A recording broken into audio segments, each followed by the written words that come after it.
We live! Only just.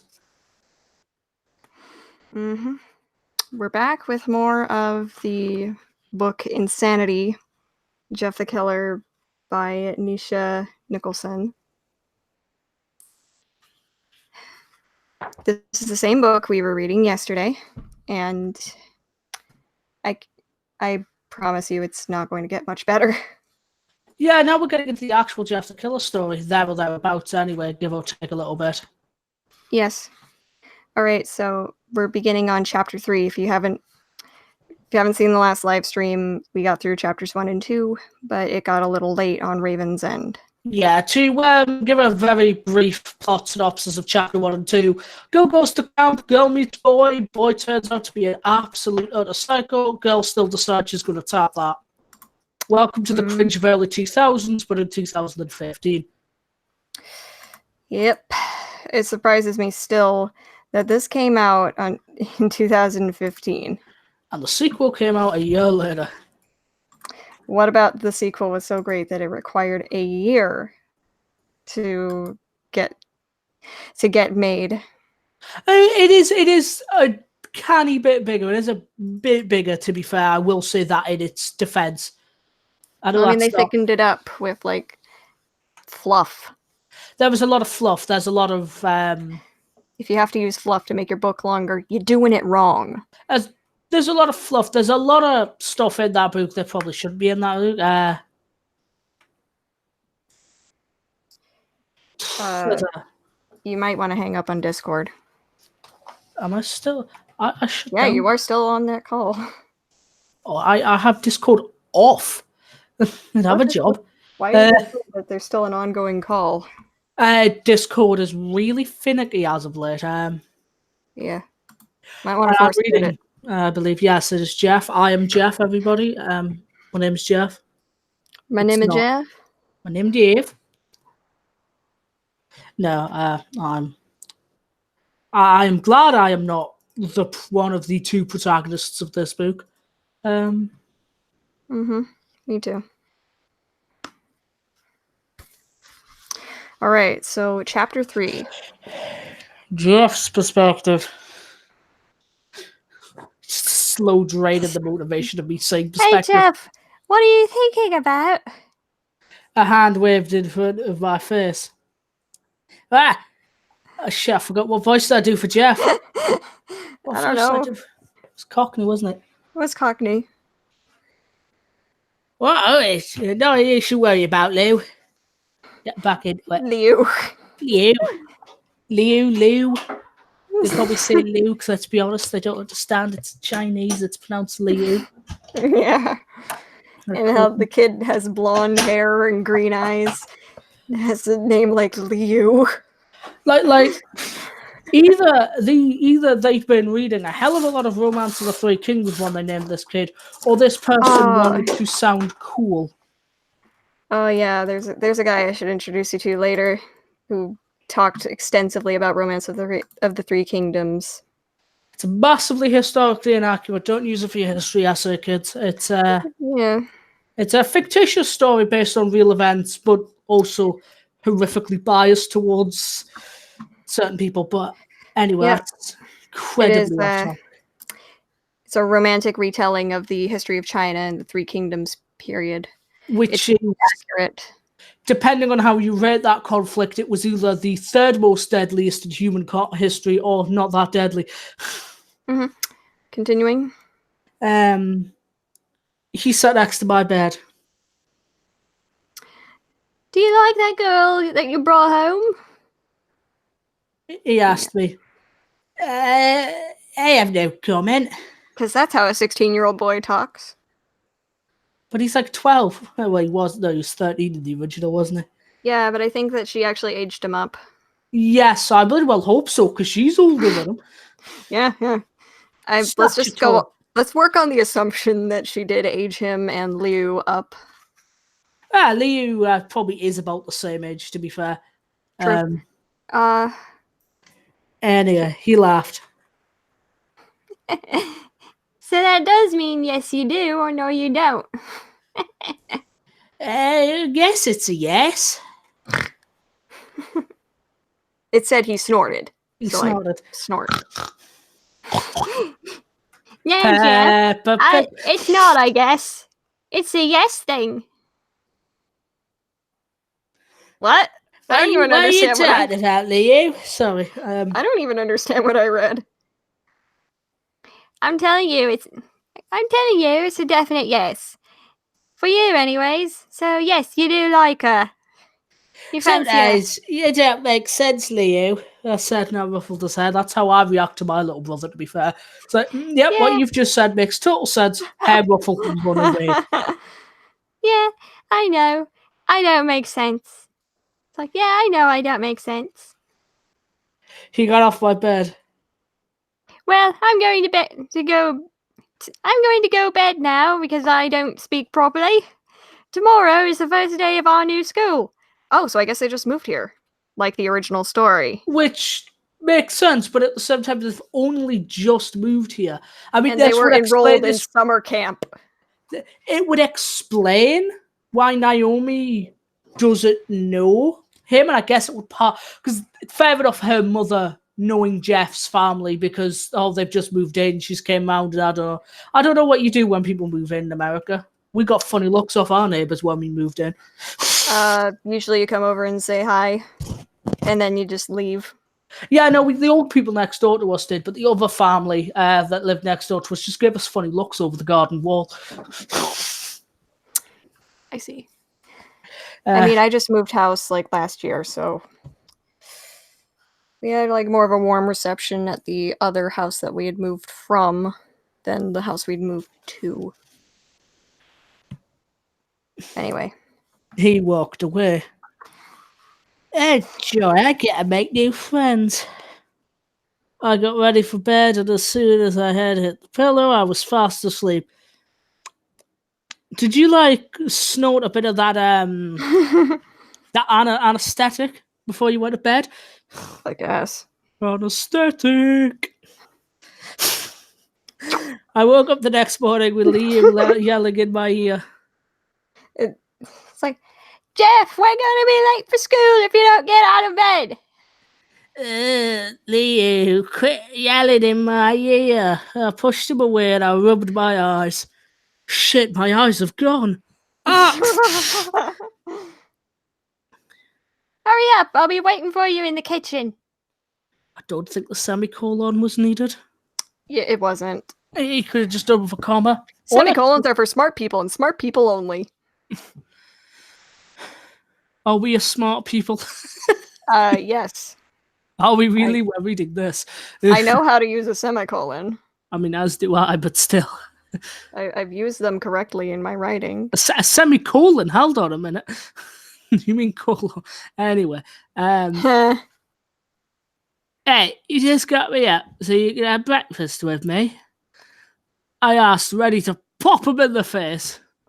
Edgy fucking grabbed a boy. pin and was getting ready to pop Lou's face. Because his brother is a balloon child. He's Pop from Pop and Ollie. I was going to say that he was Bubble Buddy, but okay. Anyway. Yeah, pretty much. I know you don't eat breakfast and all, but still. ... I threw a pillow in his face. Get out, you idiot. He laughed. Hi, Jeff. We're both boys here. I swear I'm not a girl. Boys will be boys. Boys will be boys. Boys will be boys. Boys will be boys. Boys will be boys. No, but it's the way they laid the audio in that, so it was boys will be boys, will be boys, will be boys. They didn't lay the audio. That part of the Gillette commercial was actually legit creepy. Yeah, no, that's a bit weird. Yeah. Mind you, I'm glad they could all make it to the barbecue competition, like. Yeah, where they have multiple grills set up right next to each other. I buttoned my black pants, I tied my shoes up, and I headed downstairs. Who the fuck wears shoes in the house? We do. That's odd. Well, I mean, we usually have carpeted floors. And we do get the carpets cleaned quite regularly. So I wouldn't walk around in your shoes, especially not on carpet. We do slippers. I mean, my dad does, but my dad never takes off his work boots. We either do socks or slippers. Like, the only conditions in which a lot of people are required like your parents will tell you to take your shoes off in the house is if like you just had new carpets put down and you're trying to sell the house, or if you've like walked in something gross or your shoes are wet. Fair enough. I guess we do something a little different here. Anyway, Liu was sitting at the table eating toast. I looked at the clock. Is this after yes? Like this is what you said. Yeah. Come on, you can finish on the way to the bus stop. Mm-hmm. I walked out. That was a little higher pitched. I walked out the house and headed up the street to the bus stop. I headed up to the bus stop at the end of the street. Would help if I actually read the story. Hey, wait up! Like, hey, wait up! He ran after me. Did he run with the piece of toast in his mouth like an anime girl?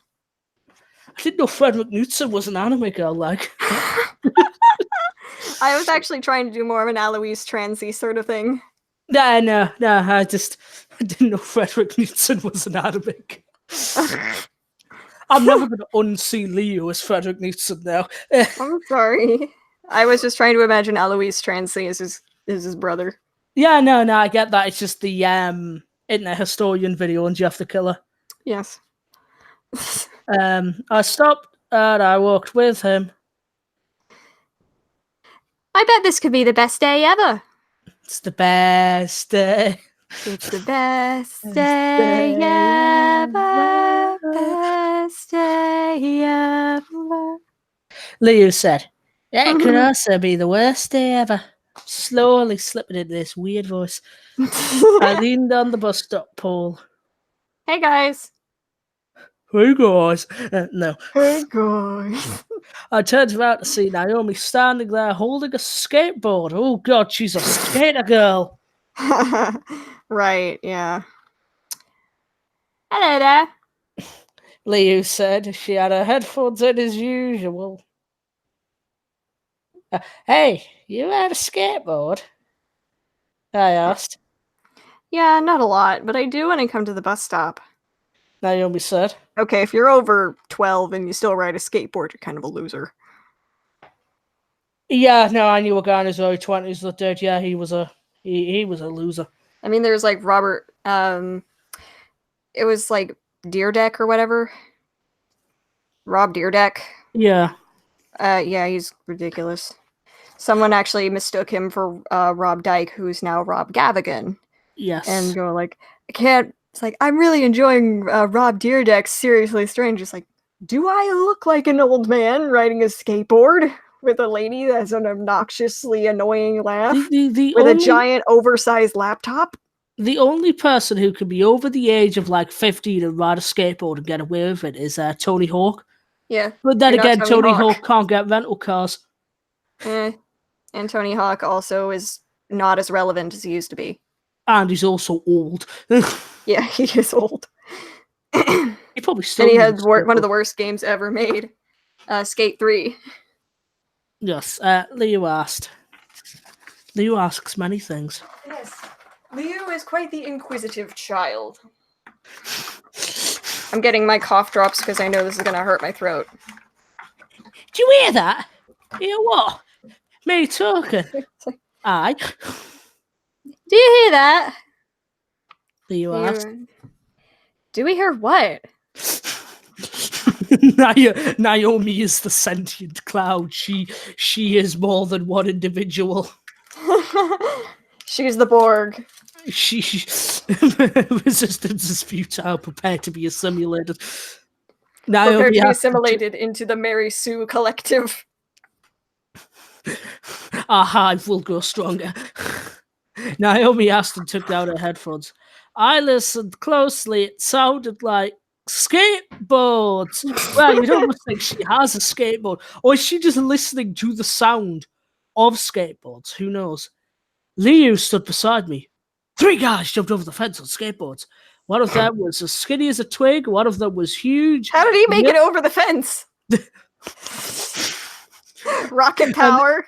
And the other one was the normal size, and he had on a hat. Could I just say, I know who these kids are because these are the original 3 kids. But like, if 3 people jumped over a skateboard, one of them looked like he was going to die because you could snap him in half. The other one looks like he's the reason why the other one looks like he'd be snapped in half, and the other one just has a hat on. I'd probably go with the one who has a hat on. Such a vivid picture. It's like I'm really there. I can, to be fair, I can I can totally imagine this this random kid with a hat on. Oh, yeah. The guys got off their skateboards. Looks like we've got some fresh meat. Oh shit, it's Onision, run. I was trying to do a Mumkey Jones. Yes, no, I know, it's not. It hurts. Yeah, okay. And the normal kid said, "Oh, great, it's you." Naomi said, "Back off, girly." Grandpa Eucharius. "Back off, girly. Let me introduce my friend. Sorry, let me introduce my friends here to yours." The kid in the hat said, "Such witty repartee." And "I'm then Randy." "That's Spoilers. Troy." Randy pointed to the fat kid. "And he's Keith." You can tell he's unloved. Who the fuck names that kid Keith? Also, if your name is Keith, you're not bullying anyone until you become an adult and you're in charge of children, and then you make fun of, and then you bully the children. Yeah, but Keith is an absolute unit of a man. Oh, wait, no. The fat kid's Troy. The skinny kid's Keith. Never mind. We can all bully Keith, everybody. Everybody bully Keith. Keith is over there being like Eugenia Cooney. Oh, God. That's at least what I'm imagining. As it, who says this? Oh, that's Keith. I'll do a voice for Keith. Wait, what the fuck was that? Translation. No, There's a little price. There's a little bus fee for new kids around here, if you know what I mean. So you can give us your money willingly, or we can beat it out of you. Keith said, Leo stepped back and prepared to punch Randy, but I held him back. Don't you even think about it, dummy. Looks like we're gonna have to do this the hard way. Randy said. Keith and Troy pulled out knives. Oh, joy. This again. As I jumped my bag on the ground, prepared to fight them off. Get ready for a Dragon Ball Z fight between some stupid kids. Oh, I'll crack out the room ready. It's West Side Story, but stupid. I dropped my bag on the ground and prepared to fight them off. Jeff, don't do something stupid. I didn't buy snacks. Just Naomi said. I nodded and got that strange feeling again. You could say it was a tingling feeling. Feels really weird on my balls. I mean, what? They did describe it in the original story as like a slight tugging pain.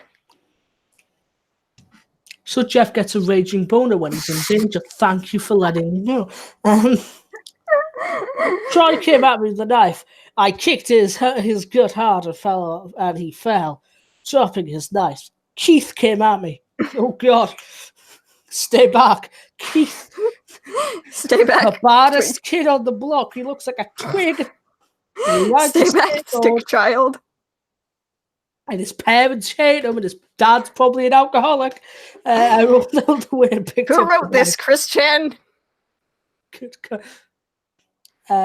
No, that's who Troy is. I could attempt a Chris Chan voice if you want. I don't know. Troy dropped the knife, and I stabbed him in the arms and legs.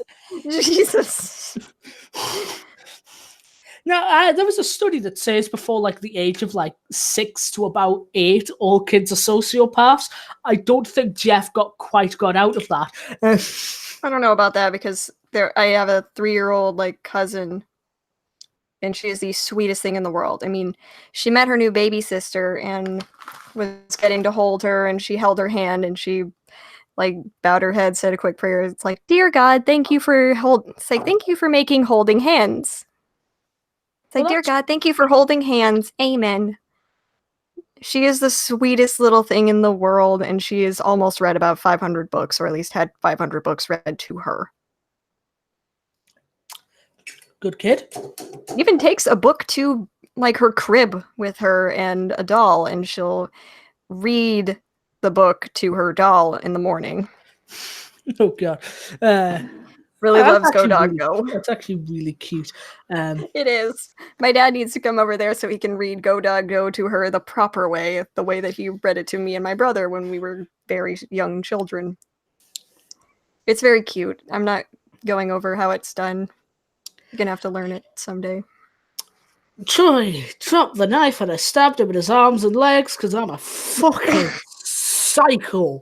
Again, this is reminding me of like maybe JoJo's Bizarre Adventure with that one, like with Jotaro's stand going like punch it over and over, except it's punching with knives. Just one punch with a knife.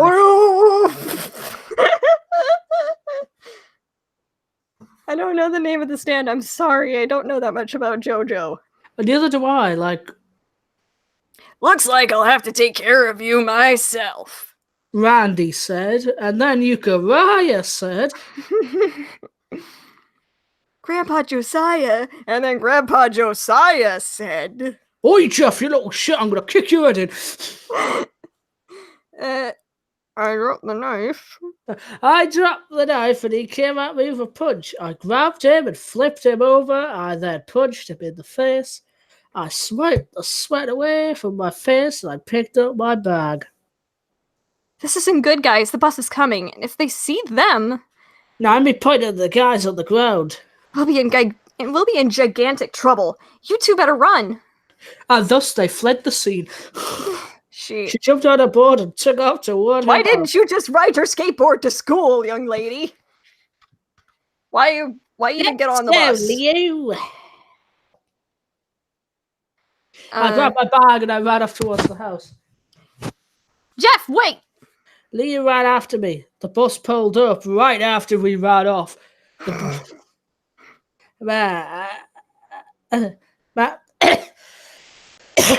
Man, I hope the bus driver didn't see our face. What the fuck? Where the hell did that voice? I don't know. Jeff, the man with the changing accents every 5 seconds.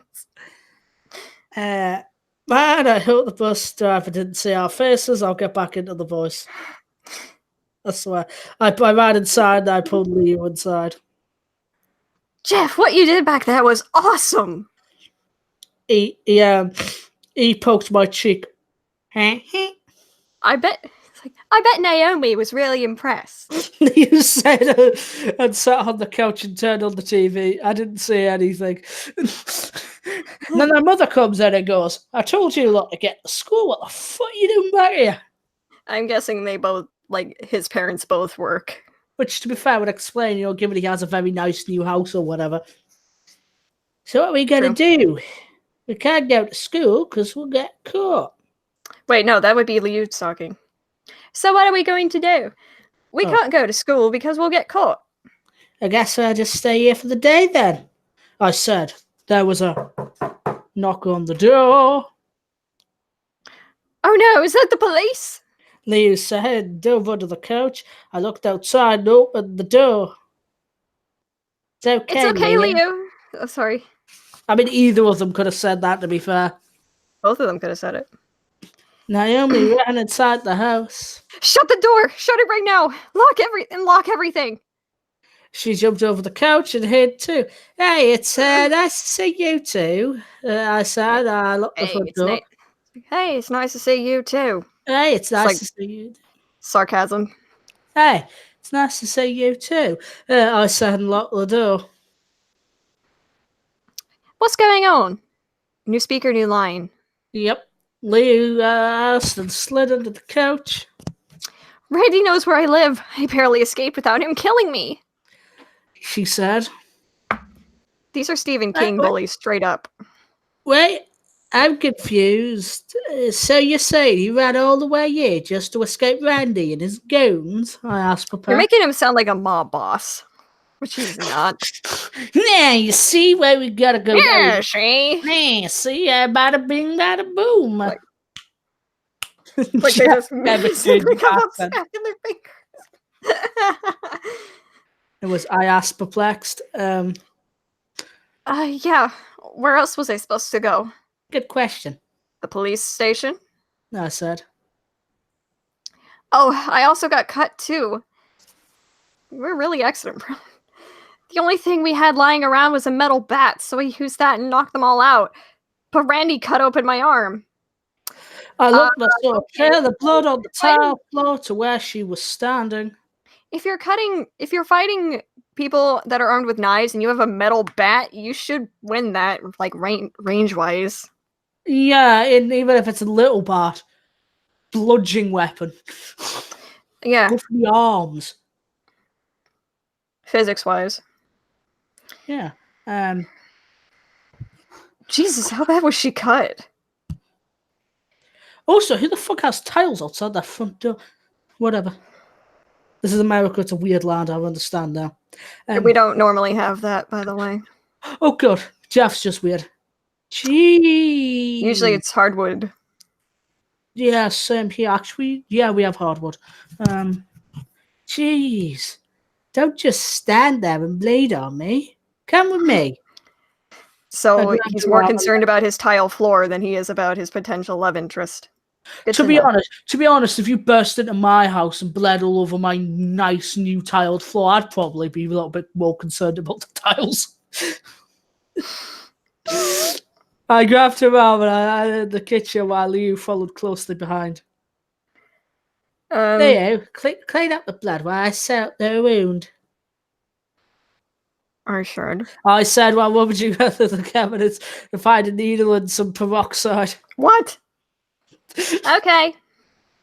just How have you used the needle? Is it clean? Have you sterilized it? Is it, is it a suture? Because if it's like you're wanting to do stitches, you probably want a suture.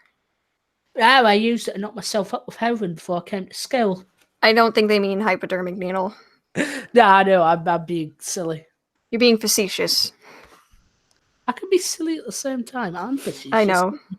Come on.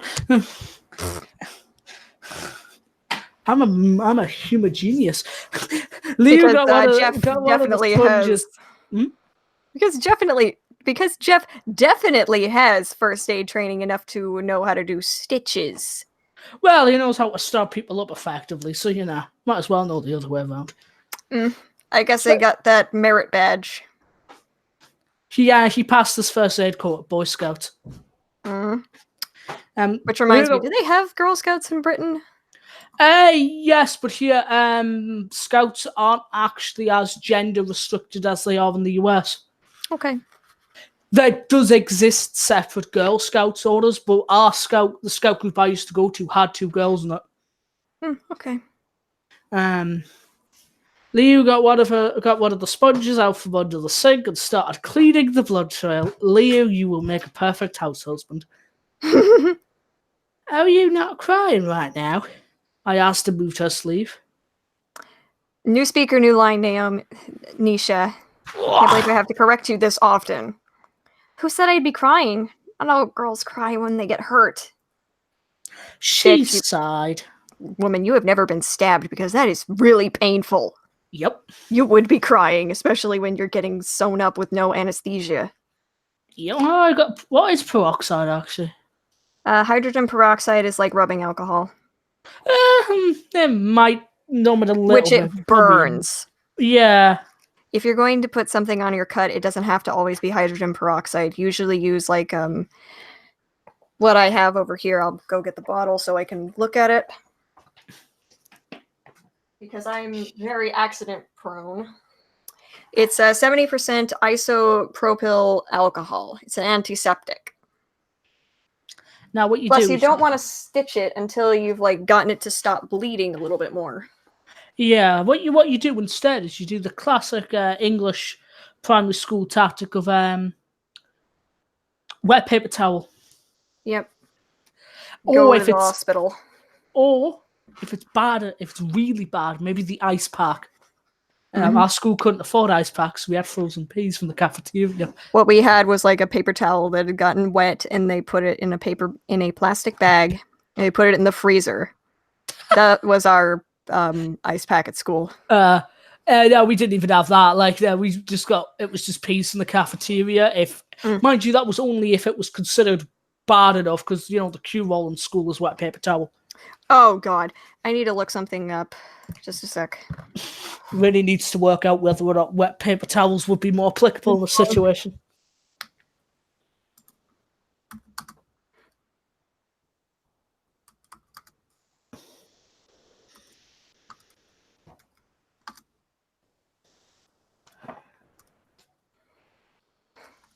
Let's see. Oh, it's okay, guys. We've only got a couple of more pages before the next chapter. I say a couple more. I mean a lot more than a couple more. I feel sorry for the Polish people that had to print this book for me. Okay. All right, so I was just looking up a medical source. Okay. For this. So you actually can stitch up your own wound, but it's not recommended. Yeah, I can't imagine it would be. But Okay. this is America. And Well, this is from the Newport Center Urgent Care. Yeah. So it is a medical source. Yeah, it is a medical. Yeah, it is even in general. It's not something you probably should do, whether or not you're being charged for your healthcare or not. Definitely not, no. Not unless it is serious enough that you need a short-term stitching. But anyway, she sighed. It makes us look weak. Yeah, I get it. This might hurt a little. I cleaned the cut with a rag and the peroxide, doing my best not to put too much pressure on. She didn't even make a sound. Hold on. Why not give her like a wet rag that was wet with water to give her that to like bite on? Because this will be painful. Yeah, oh, we go full medieval and a stick. Mm-hmm. It's like, I cleaned the cut. I cleaned the Cut with the No, rag. I did say that. I did say Oh, that. I okay. cleaned the cut off a rag and did the peroxide. I do my best not to put too much pressure on. She didn't even make a sound. Do you know how to sew a cut up? She asked me, this might sound stupid, but my mum had me take sewing classes, so I figure it's just like sewing, right? Not Really. really. No, you have to use a different kind of needle than what you typically use on like a different sort of hand sewing project. Yeah, and It's a skin and suture. You have to make sure it is sterilized because you don't want to risk getting an infection. yeah. On top of that, skin and flesh isn't exactly like a bit of fabric, Jeffy boy. She looked at me a little scared. To be fair, who wouldn't look scared in this situation, love? Yeah, whatever. Just hurry up. I sewed up. Yeah, it's spelled right. Sewed up. Look, and the rest. I cut the rest of the line off. The There we line? go. You mean the thread? Okay, so I actually do have this from the medical source. Procedure. If you don't have the standard nylon sutures you'll find in a first aid kit, you'll have to improvise. Thread works, and dental floss is very strong, although I wouldn't recommend the mint flavored stuff. Sterilize your needle with a flame or alcohol, then get the suture ready. So he skipped a few steps. The whole goal of stitching a wound is what we call approximation, or getting the skin as close to pre-gash condition as possible. You're trying to pull it together so the two sides of the wound can heal together. Here's the operating procedure in 3 easy steps.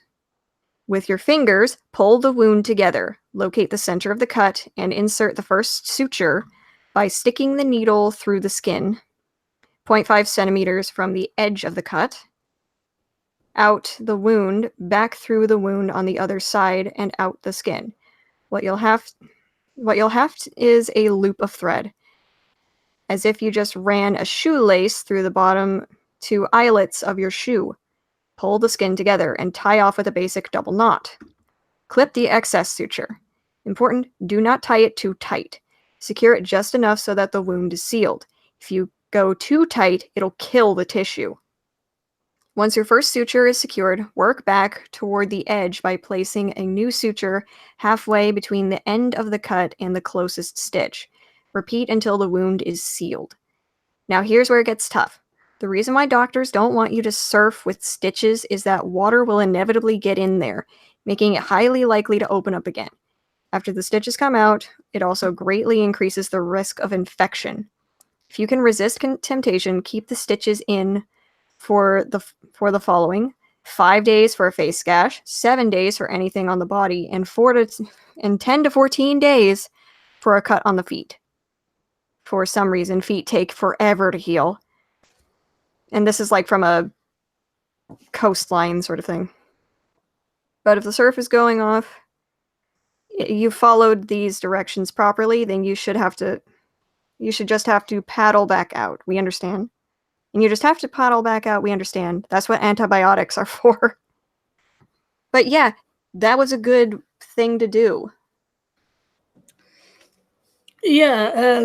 That was a good procedure, and I learned a lot. Especially since I'm wanting to go to school to be a medical assistant.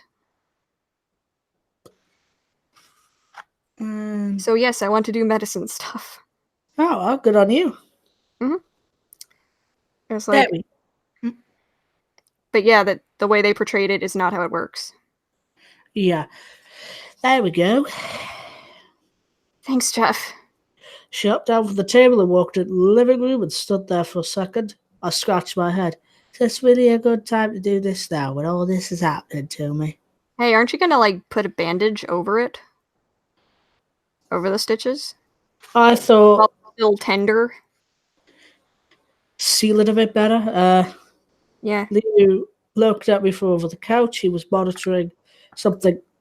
He was motioning something with his head. I just shrugged and sat next to him on the couch. Mm-hmm. Jeff? Oh, right. Sorry. Jeff? He whispered in my ear. What? I asked. Right. Read your phone messages. I blushed. I read your phone's messages. I blushed a little. Okay. I don't care. I know you were supposed to tell us something really important.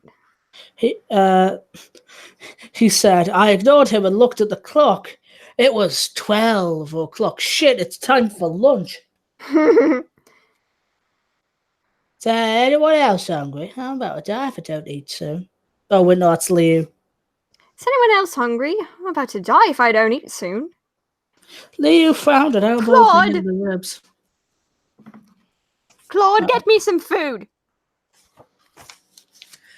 I am, but I don't want to stay here any longer than I have to. Oh, that's Naomi. Oh. I am, but I don't want to stay here any longer than I have to. Naomi said and got up. Leo jumped over the couch and looked out the window. I'm not going to lie, I thought that was going to say like Randy jumped through the window. Get me out of this story! God. Yes, Your Highness. I wouldn't go out there if I was you. Randy and his goon troops are still outside. Is this Goof Troop? Oh, wait, no, that would be Leo because it's Leo looking out the window. Shit. I wouldn't go out there if I were you. Randy and his goon troop are still outside. Okay, I guess I'm staying then. She said and leaned over the couch. Okay, so what do you want for lunch? Oh! I asked. Yeah. Oh! Leo waved his hands in the air. Yes, Leo? I looked at him. It's not school. You don't have to be raising your hand to get called on. Waved his hand. We haven't had pizza in a long time. Let's have that. He smiled. You okay with that? I looked over at Naomi. She still had her back turned to me. Yeah, that's fine, as long as it's from Papa John's. She's incredibly brand loyal, I've noticed. Okay. What do you want? I'm good with either cheese or pepperoni. For that, we will get Hawaiian. I got up and went to the phone book. I called the pizza place. Sausage and mushroom master race. I was all right until you said mushrooms. Well, I mean, I like it. I Fair actually enough. got teased quite a bit because, like, my brother was like, "Oh, you're like Mario's sister or something." I'm like, "Shut up." No, I'm not a big fan of mushrooms at all. Then he tried it and he's like, "Wow, this is actually good." I ordered a large pizza and, of course, the breadsticks. Of course. We see the breadstick. It is bread. It is stick. It does not I am say bread. that. I am bread. I am a rage-inducing game. Anyway, your boy Leo. Right. Oh, I just thought of something. Jeff, why don't we have money? Jeff, we don't have money to pay. Leo said and flopped on the couch. I'm switching over to, CL. Hey, you're right, I said. Don't worry about it. I always have money handy. I always beg my mom for spare change in dollars. She pulled out her wallet and dumped about $50. What the fuck? Yes, because that is how rich is she that she considers that spare change. Well, I mean, it's probably change that she's accumulated over time. She just has 5,000 pennies. Or it's just like spare dollars from things. I had a handful of quarters under the table. Don't even give the amount of change. Wow, that's a lot of money. Leah said. What did you do? Rob a bank or something? She laughed. I'm not that skilled of a person, but I do pickpocket stuff. So she is Good exhibiting. God, all of the crimes are coming out here. We've got a solid legal case here, fellas. So she is exhibiting more like of those classic psychopath, sociopath tendencies. They do tend to steal. She said and held up my wallet. Hey, give that back now. Nao? No, I think it's funny if you do just say, give it back now. Because she said, I reached my wallet. She giggled. Nao, is that my nickname now? She also had it at my wallet. I blushed a little. Yeah. Do you like it? I asked. Yeah, it's great.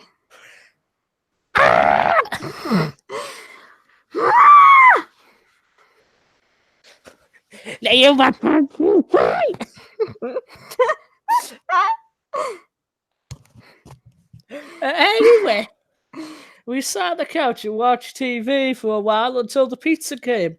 There was a knock on the door. I'll get it. Leo said and hopped on the couch and opened the door. Suddenly, Troy was the pizza man and stabbed Leo. Story ends. Here is your pizza and breadsticks. The woman said. Leo grabbed the box. How much money is it? $23.33. Is that good price for pizza in America? I don't know. It varies. From Papa John's? No, I mean it varies by state. No, fair enough. I grabbed the money off the table and handed it to the lady. Thank you. She walked back to the car, and I shut the door. Leah set the pizza box on the table. I grabbed a plate from the kitchen. Well, no, just for you, Jeff. Okay, you selfish bastard. No, Leo's doing this. He Leo, you selfish bastard. Grabbed a plate. Leo, you selfish bastard. Grabbed a plate from the kitchen, took his pizza, and went upstairs. He's gonna go play on his Nintendo now. He's gonna play with his Switch. Right, it's 2015. Probably going to go play his Wii U. Well, I'm going to watch TV in my room now. Oh, he's going to go watch TV. Okay, Leo, have fun with that. I looked up at him and he turned his head and gave me a smug look. I glared at him. I looked over at Naomi, who'd already got the pizza and was eating it and listening to music. This is her defining character trait. I listen to She just music. loves music. And I grabbed the slice and I ate it and I thought, I have had an idiot for a brother sometimes. I have and idiot. I have What? and idiot for a brother. I'm sure this is a typo, but you really should proofread before you publish it for money. I have and idiot for a brother, yes. Do you want my mom to pay you back for the pizza? I looked at Naomi. Wait, pay her back? But I thought it was Naomi's money. What? This is the biggest plot hole in this so far. Yeah, it is. You don't need it with your money anyway, you stupid. Oh, sorry. We read the wrong thing. Ah. So it's Jeff asking, do you want my mom to pay back? Do you want my mom to pay you back for the pizza? I looked at Naomi. Nah, you don't need to. She said, hey, we actually fixed the plot hole. Yes, we did. I looked at the TV was playing at the moment. On the screen, it was showing the opening to Ben 10. Omniverse Ben 10 was shit after the original series of Ben 10 ended. You want me to change the channel? No, you don't have to. I watch the show anyway. She said. I feel like at this point we might as well just cut off any point that says she said, he said, Jezediah. It adds nothing. This is going to kill you a little on the inside. We sat there for a second and watched the show. You skipped the line. But I actually do too. I said we sat there for a second and watched the show. Hey, where did Liu go? He asked. He went up to his room with his food about 20 minutes ago. I'm pretty sure it was like 2 seconds ago as far as the story was concerned. Oh, I didn't notice. Because I constantly have my headphones in. Constantly have my headphones, yeah, pretty much. She said, I shuffled my legs nervously. Gotta hide that bulge there, Jeff.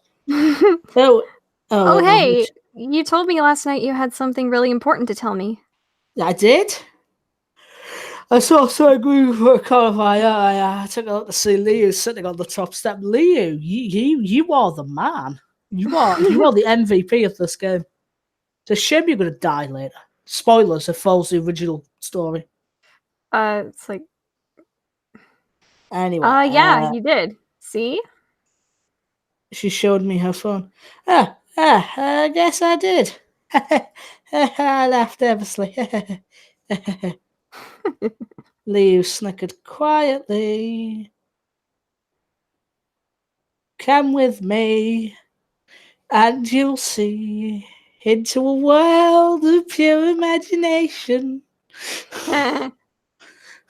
You'll see. It's probably what you expect, to be honest. I'm a fucking emo. She got up and followed. I walked to my... No, come with me. I got up and walked upstairs. Leo got up and ran to his room. Alright, I guess. She got up and followed. I walked to my room. Don't mind the mess, I said, shoving a pair of shoes under the bed. Hey, my room is messier than yours, so I don't care. I heard loud music coming from Leo's room. Your brother's gonna go deaf if he doesn't turn that music down. Says the woman who blasts music in her headphones constantly, which is slightly more awkward. And maybe Leo's trying to hide the fact he's watching porn. He's about that age, let's be honest. Yeah. I've realised when nobody's coming to watch our podcast, Drunken Uncle's doing the ghost poo. Everybody's watching Drunken Uncle. Yeah. To be honest, we could be doing that, but hey ho. She laughed. I walked into Leo's room and banged on the door. I banged on the door really loudly.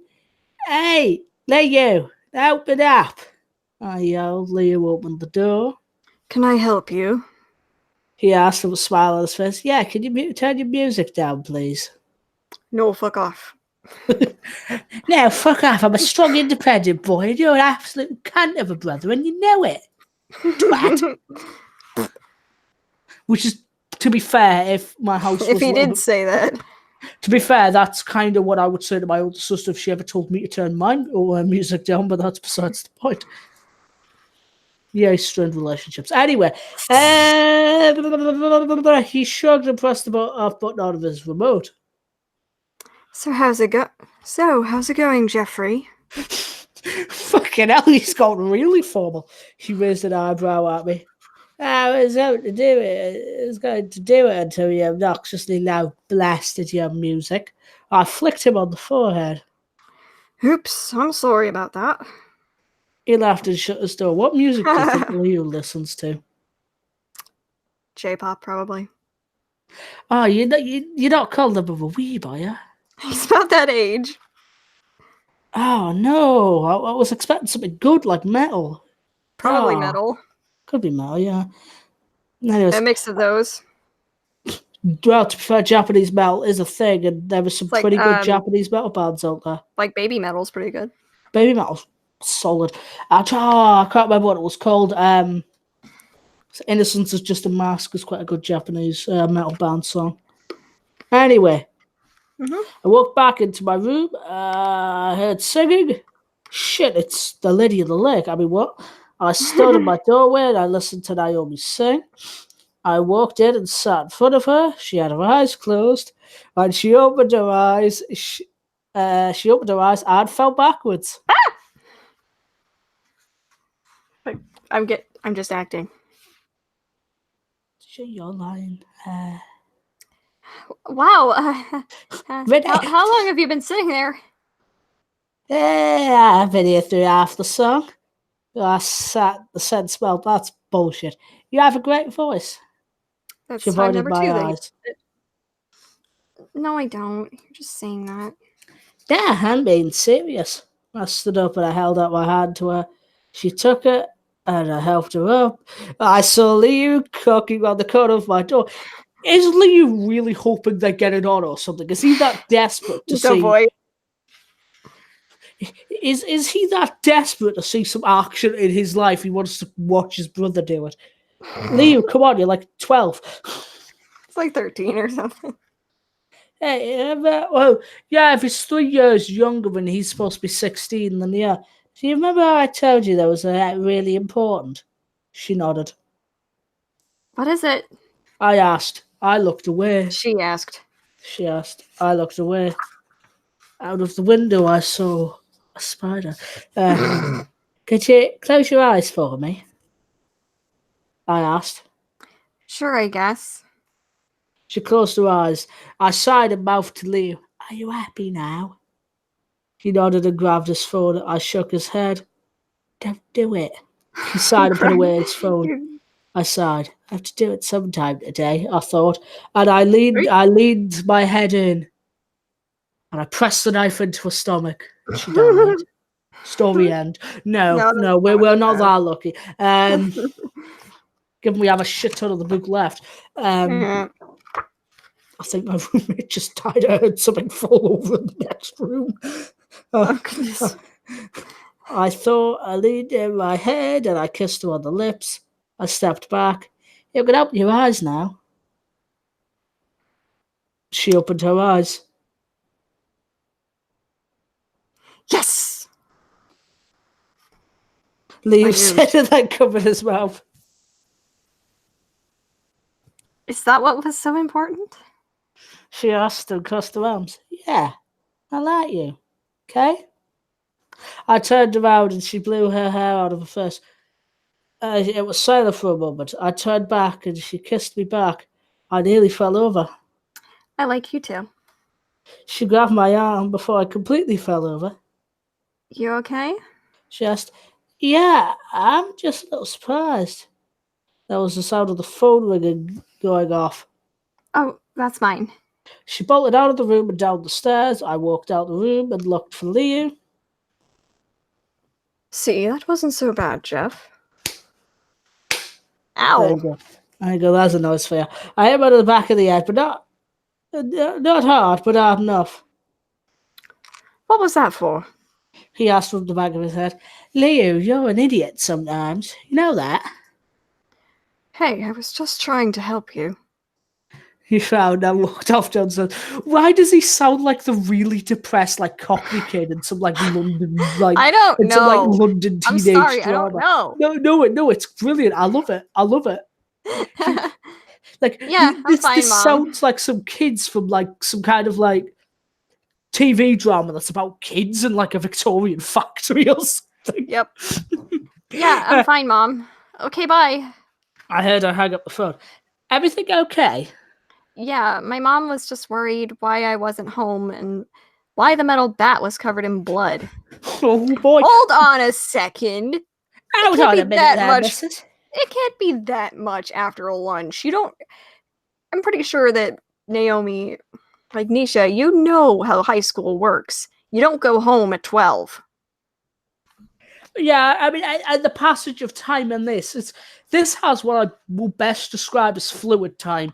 It changes when the plot demands it, not when would be logical. Mm-hmm. On top of that, how hard were you hitting somebody with this bat that you were drawing blood? Maybe she bled on it because they did stab her. Yeah, that is true. She has been cut, but unless she cracked one of them over the back of the head, or hit them really, really hard on certain places, unlikely it's going to be covered in blood unless it's a wound. Mm-hmm. Oh, I nodded. I just explained everything. She looked at her phone. I'll be right back. I have to run something over to my house. She picked up her bag and walked out the house. Want me to come with you? Walked out the house. Walked the house. No, walked out the house. I asked. Sure, if you want to. I'll be right back, Leo. I yelled upstairs and shut the door and walked beside Naomi. Hey there, guys. I stopped and turned around to come face to face with Randy. What do you want, bonehead? Naomi asked and got in his face. Hey, back it up, girly. Do you have any better insults, Randy? He pushed her. She dropped her bag. These are very basic sentences that 3-year-olds know how to construct. Oh, so we're fighting back again, huh? Push me again and see what happens. I think that was the other way round. It's like, oh, so we're fighting back again, huh? Push me again and see what happens. He pushed her harder this time into a light pole. I watched, too shocked to do anything, even though I just stabbed the fat kid in the arms and legs and punched him in the gut earlier. Yeah. Oh, you asked for it now. I heard she walked up to him and punched him in the face. I heard what sounded like bones breaking. I cringed. Fair enough, I will accept the fact she might have broken his nose. Yeah. Like Jeff and Naomi are bullies too. Yeah, no, they're fucking just. This is just a group. This is just two groups of bullies bullying each other. Nose. Yeah, pretty much. You just cracked this kid square in the nose. Glad this is going the other way round, I thought. Randy hit the ground. And he whistled loudly. Keith and Troy came behind him. You were. No, I was Troy, because Troy's the fat one, yeah. You could just sound like an orc from 40K. Yeah, you don't have your little bat around you up this time, do you, little girl? This time, little girl. Whatever. Troy said. She looked up ready to murder all 3 of them with just her bare hands. I grabbed her bag and took her arms. Let's go, you can't do anything against all 3 of them. Not to mention, you have, like, fresh stitches. Yeah, I ran off and she ran behind them. Go get them both! I looked back. Jeez, for top of Lord, that kid Troy can run fast. Okay, so I love how this is all holier than thou in the beginning with, like, Mallory and go like, oh, preps are so horrible. When you go out of your way to make fun of this fictional character that you chose to make fat. Well, Jenny yeah, Nicholson did bring this up, but I thought it would be prudent to bring it up as well. Yeah, I mean, found that this is technically a character from somebody else's work, but at the same time, yeah, they've decided to entertain the fact that Troy is fat and ran faster. I'll follow you, since I have no idea where you live. Because that'd be fucking creepy. Okay, got it. We ran up down the street, past 3 or 4 houses, ran up the driveway of the big white one. She lives in the White House. She's the president of the daughter of the United States. Naomi Trump. No. She unlocked the door and ran inside. As soon as I stepped inside, she slammed the door shut. Chapter And that 4. is the end of chapter 3. Chapter 4. Naomi's perspective. Dad, get your gun! I yelled. yelled. Oh, yeah. Mom came running in. Naomi, what in the world is going on? Bullies were chasing us, so I thought I'd teach them a lesson and have Dad run them off with his gun. Your dad isn't here right now. He's on a trip. So your problem with this is not the fact that she wants to have an adult get a gun out to deal with some children who are bullying her. You got to vermin get off my Your dad isn't here right now. He's on a trip. Oh, yeah, your dad's taking one of those fortnightly trips to Florida, where he's gone for like 3 days and then comes back and he seems really fresh, and I don't know why.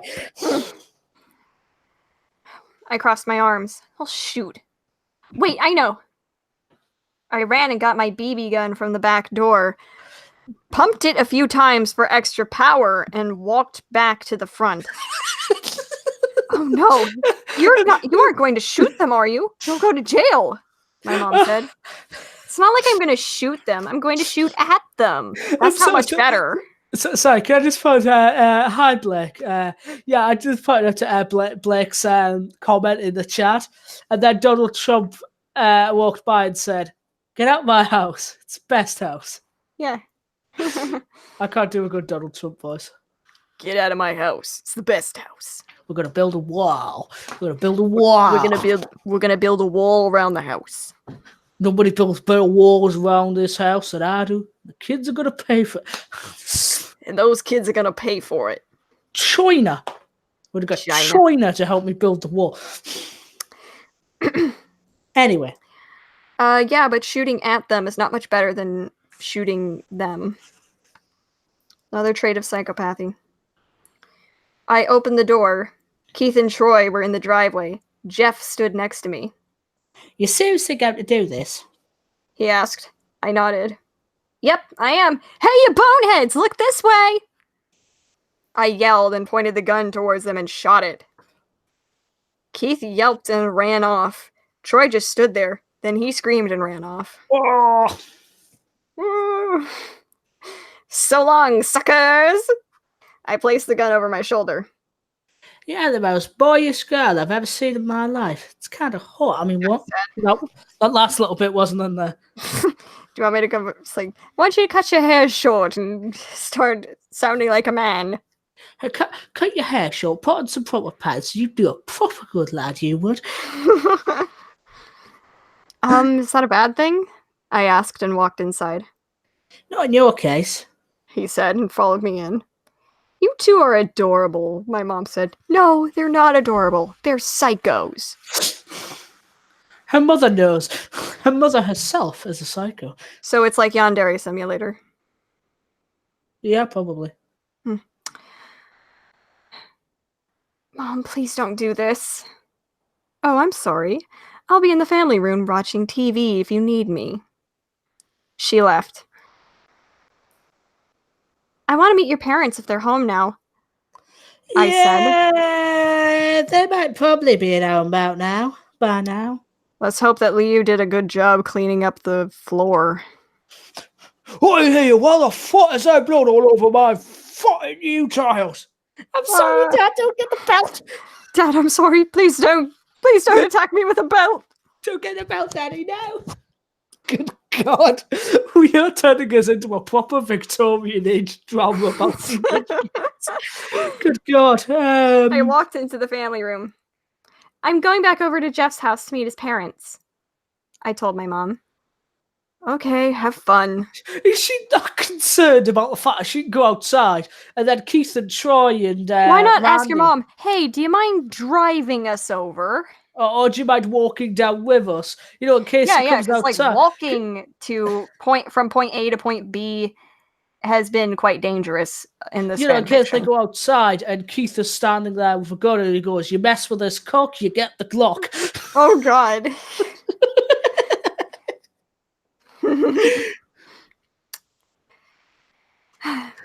You mess with the ducker, you're going to get fuckled. Yep. I walked to the front and headed out the door. Jeff followed me. We heard sirens and saw a cop car drive by. Well, that was fast. Lights flashing. We didn't notice one of them was a blue hedgehog that had essentially a blue and red flashing light on top of his head. And that he had black and red eyes that were bleeding. So it's evil. So it's Sonic.exe, Officer Sonic.exe. It's a Sonic. Yes, it's the officer's police officer with Sonic.exe. Kicks up the door, goes, "Have you got a doll in here?"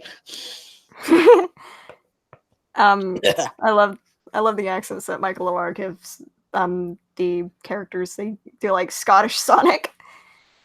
Hey, you didn't know what you're on about, the little laddie. It's like deeper. Like, well, yeah, but I can't do a deeper voice. Like, you shouldn't have done that. Yeah, shouldn't have done that. Oh, no. Oh, no. I'm good. You could get around here and I got They had Jeff being like northern British, but like old. I don't know they were in such a hurry. I mean, if you want me to do Northern English Jeff, I can do Northern English Jeff. You can if you want to. I just don't want you to hurt your voice. Nah, I'm a Northern English myself, man. What are you going on about? Like old man Northern English is what they did to us. Yeah.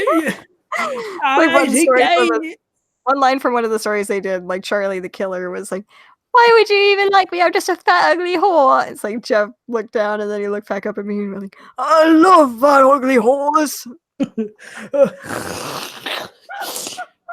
What was it? Oh, it was Laughing Jack where I gave his the origin of Laughing Jack where I gave his abusive dad the English voice and the mother was addicted to opioids. Actually, I ended up voicing the dad. Oh, yes, you did, because I was the mother. Yeah. Boy, fetch me my opioids for my gout. But Mom, I don't want to. Continuing. Get them or you get the spoon. Continuing on. We should do that again at some point. Yeah, we should. We should finish it. Restart. It's been long enough. I wonder where they're headed in such a hurry. Oh, sorry, that's your line. I wonder where they're headed in such a hurry. Jeff said. I shrugged and rounded a corner. I think I just figured out where they're going. Where they are going. Jeff looked over my shoulder. You can't be serious, he said, and looked at me, and then he ran off. Hey, wait up! I called and ran after him. We ran up the drive to his house. Jeffrey, what is the meaning of this? His mom was standing there in the doorway with a police officer. What are you talking about, Mum? Jeff asked. I'm talking about what happened today at the bus stop. She said this. She had this stern look on her face. I knew I should have stayed quiet. There was these kids and they were pitting on me and Leo, so I had to stop them. He said. It's like, oh, it's not Jeff's fault, Mum. I heard someone say. I looked in the house and saw Liu standing there with a knife. The police officer pulled her gun. It's like, drop the knife. It's like, drop the knife, son, and come over here, she said. I'm the one that hurt those bullies, Liu said. Leo, no, that's not what happened at all.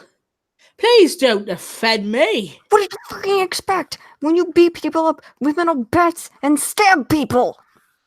Did you expect there to be no repercussions for this? To be honest, there practically is no repercussions as far as the story is concerned, even for Leo. A year in juvie, you would get a hell of a lot more in juvie if for doing something like that. Yeah, for like assault, you'd probably get like 3 years, maybe.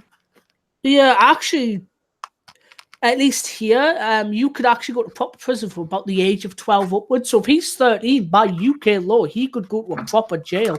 It's unlikely he would, unless he committed a very serious crime, but still.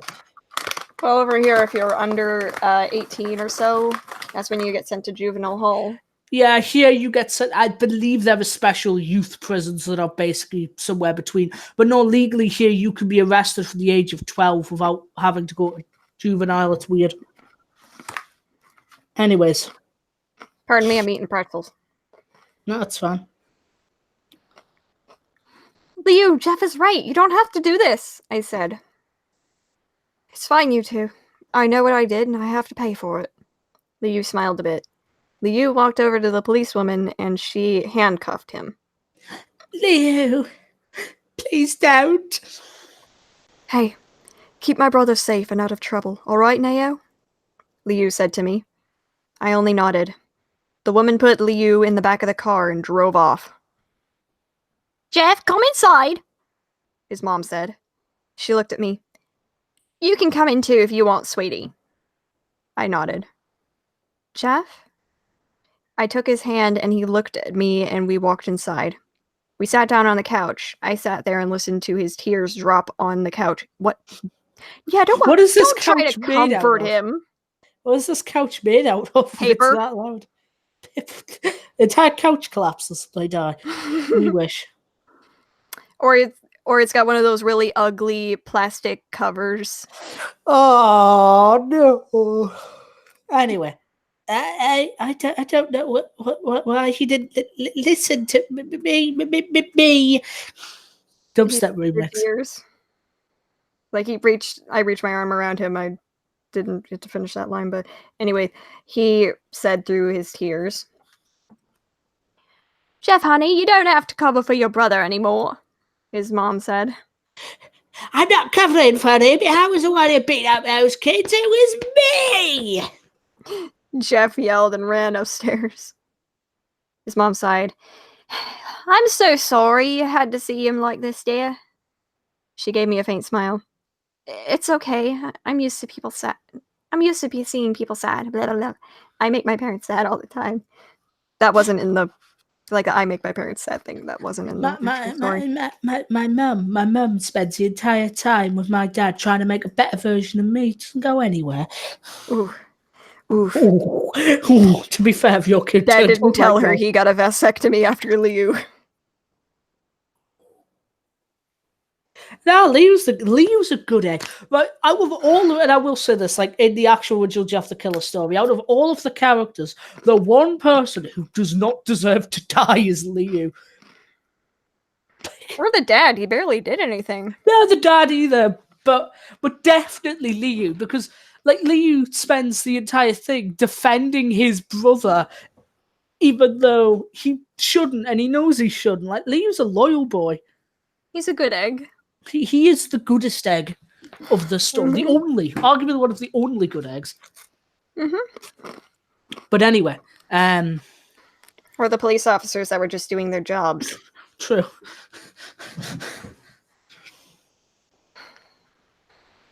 But I said and got up. I'm Naomi. I extended my hand to the woman. I'm Mrs. Woods. That's a stupid last name. Was the last name ever actually established in that? No, people started doing that because they wanted to draw connections between Jeff the Killer and Slender Man. Oh, whereas a so YouTuber there was actually a reason to the Woods as opposed to just. Okay, fair enough. A YouTuber that I watched that does a really good voice for Jeff the Killer. His username is Mr. Betty Kruger, actually, and he works with another man named David Neer, who are good voice actors. They actually gave Jeff a different name, Keaton, Jeffrey Keaton. No, that works. I like that better. Yeah, it works, but we'll go with what this says. We don't want to fuck with insanity law. Right. It's deep and rich. Lord of the Rings have got nothing on this. Silmarillion? Nah. She took my hand and shook it. Could you go comfort Jeff for me? I want him to be happy for the birthday party for Billy tomorrow. Your son just got sent to juvenile hall. I think that Billy's party can fucking wait, okay? To be fair, at least the excuse in the original story, I think my roommate has actually just died at a very loud crash. You were saying? As I was saying before, my roommate decided now was the time to end it all. Should probably go check on them. But no, is at least in the original they try to pass it off as a distraction. At least there's an attempt from the mother. This, it's just, just want to go to Billy's party. Like, at least in the other one, it's you go to Billy's party, he'll take your mind off it, even though it kind of doesn't. He ends up murdering a bunch of people, but that's besides the point. Yeah. Anyway. It was starting to work until Randy showed up. True. And enacted a WWE fight with children. It's a WWE Super Slam. Except it's real. Yeah. Wrestling is fake. Unless it's like MMA. Like, well, that's different. That's mixed martial arts. It's not wrestling. Yeah, it's proper. It's proper fighting. Proper fighting. Proper fake fighting, yes. Well, it's not fake. It's actually real. Well, yeah. There's enough blood in there for it to be real. Anyway. She walked away. I walked upstairs and knocked on his door. Jeff? Go away! I heard through the door. Jeff, open up or I'll kick the door or I'll kick down the door and you should know very well that I can do it too. I shot back. Where did this aggression come from? How did this strong girl let herself get picked on by Mallory all of those years? Skinny little blonde Mallory. With a What, does she now have a symbiote? Is she Venom? Sparkly knife. She's She-Venom now. That would actually make for a better story, I think. True, but don't associate Venom with this. The boy's got enough problems. True. I mean, like, if there was a creature very similar to that in Creepypasta, that might actually work. There probably is. If there is, I don't know about it. Someone source, please. Send it to me if it exists. I will guarantee it'll be one of the SCPs at least, but the SCP Foundation website. I shot back. Fucking rabbit hole. I heard a click and the door opened slightly. May I enter your room? He opened the door more, and I slid in. I know I shouldn't ask if you are okay, because I know you aren't, so I won't ask. Redundant, much redundant. Welcome to the Department of Redundancy Department. How can I help you? I sat on his bed next to him and put my head on his shoulder. You'll see him again, you know. Kids don't stay in juvenile detention forever. He'll be out in a day or two. No, he won't! In the original, he was in for a year. I know. Well, no, he wasn't, actually. He was in there for, like, 2 days. Yeah, fair enough. But at still, least it's like... The cops said it was going to be a year. Yeah, they said sentence him for a year. Yeah, would you be that? I sounds about right.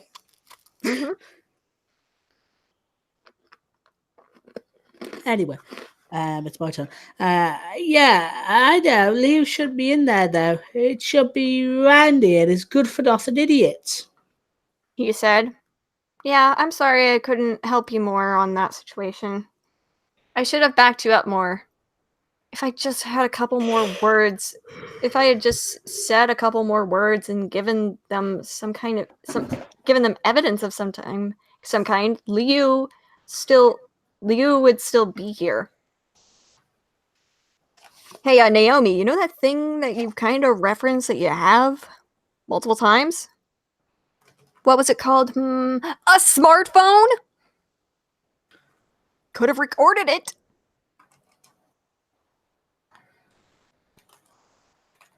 But no, let's just be idiots. I looked at my trembling hands. You should feel guilty, Naomi. Jeff's perspective. It's my fault.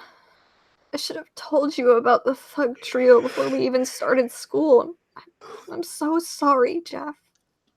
She got up and ran out of the room. No, wait. No. It's not your fault. I got up and I jumped the stairs. no, Jeff I had know a skateboard at the top of the stairs. Like I know by this it means he jumped down the stairs, but jump the stairs. I'm just imagining Jeff going into a dark alleyway and walking up behind the stairs and pulling a knife out on it.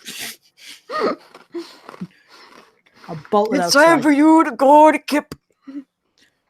Time for you to go and take a Kip, lad. Jeez, she's fast. I ran after I finally caught her arm. Gotta go fast. Just her arm, not the rest of her body. It's been severed. She severed her arm as she ran. She was splinched. If you understand Harry Potter stuff, and she apparated and left behind her arm. Listen to me, it's not your fault. I shouldn't have beat up those two in the first place. Her whole body was shaking. This is not how you write stuttering, by the way. I know, but still, I just told you about them. He would still be here. She faced me. She wasn't crying. As her voice sounded, she was shaking incredibly hard. I think that's you saying this. Look me in the eyes. She looked up. She looked up. Sorry, I keep thinking it's you reading. She No. looked up and I looked into her dark eyes. I could barely see myself within them. It's fine. You didn't cause this. It's mainly my fault. I wrapped my arm around her and hugged her. You all right now? You all right? You okay, Lane? You all right, love? You all right? You alright, Paul? Have you seen that video of the crow? Mm-hmm. You all right, love? You all right? You all right? All right, love? Yep. It's just how I imagined the way Jeff said that. She hugged back. I guess I'll be fine. We looked her in the eyes. She kissed me and I kissed back. Then Randy, Troy, and Keith jumped the fence with their knives and stabbed us while we were distracted. The end. I fucking wish. I fucking Then wish. Michael Myers came through and he killed us both. I broke off. I have to go back home now. My mom's me well rested for this kid's party tomorrow. You know, the fucking hold up. You were talking about fluid time before. So they went from summer camp to school starts tomorrow, even though it's clearly summer, to we want you to go to this kid's party tomorrow and not go to school. Okay, I will give the original creepypasta this little bit of credit. At least they introduced the set piece of Billy's party very early in. Yeah, so it's a planned event that we know is going to happen at some point. Yeah, at least there we get the idea that some part of this was planned. Yeah, and fair enough. I will say, I guess this technically in this defense, since it's mostly from Naomi's perspective, Naomi didn't know. Yeah. But it seems shoehorned in here. It's badly executed. It's Jeff's going to a party tomorrow. There's none of this Jeff ever previously thinking about it.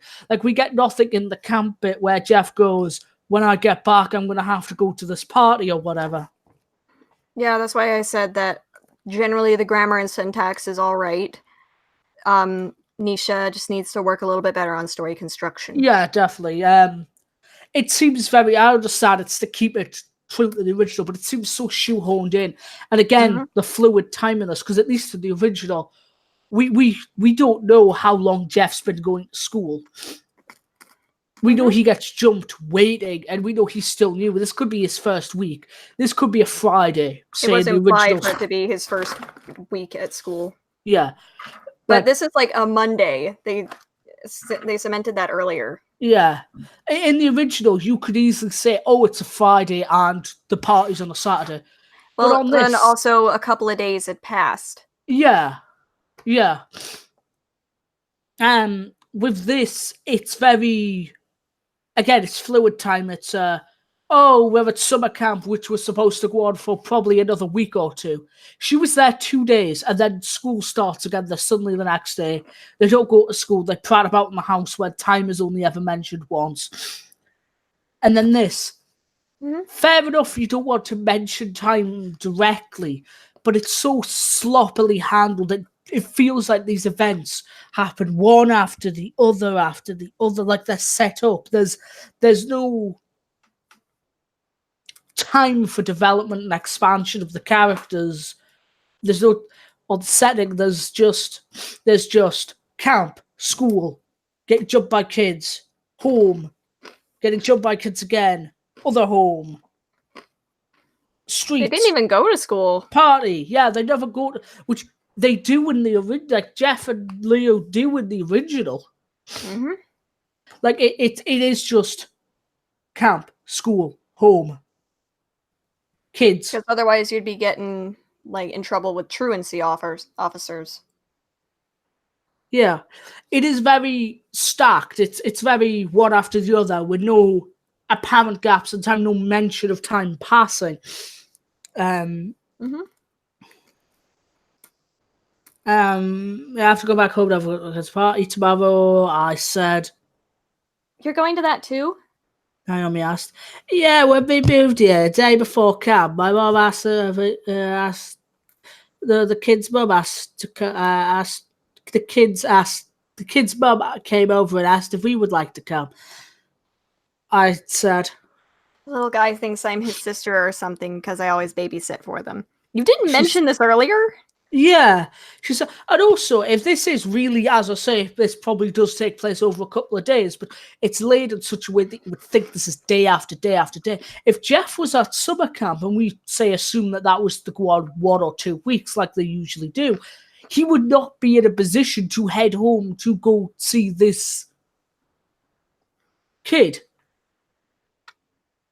And that's even if, to be fair, even if we are assuming that 4 days have passed across this entire thing, with the school and the gap between the party, whatever.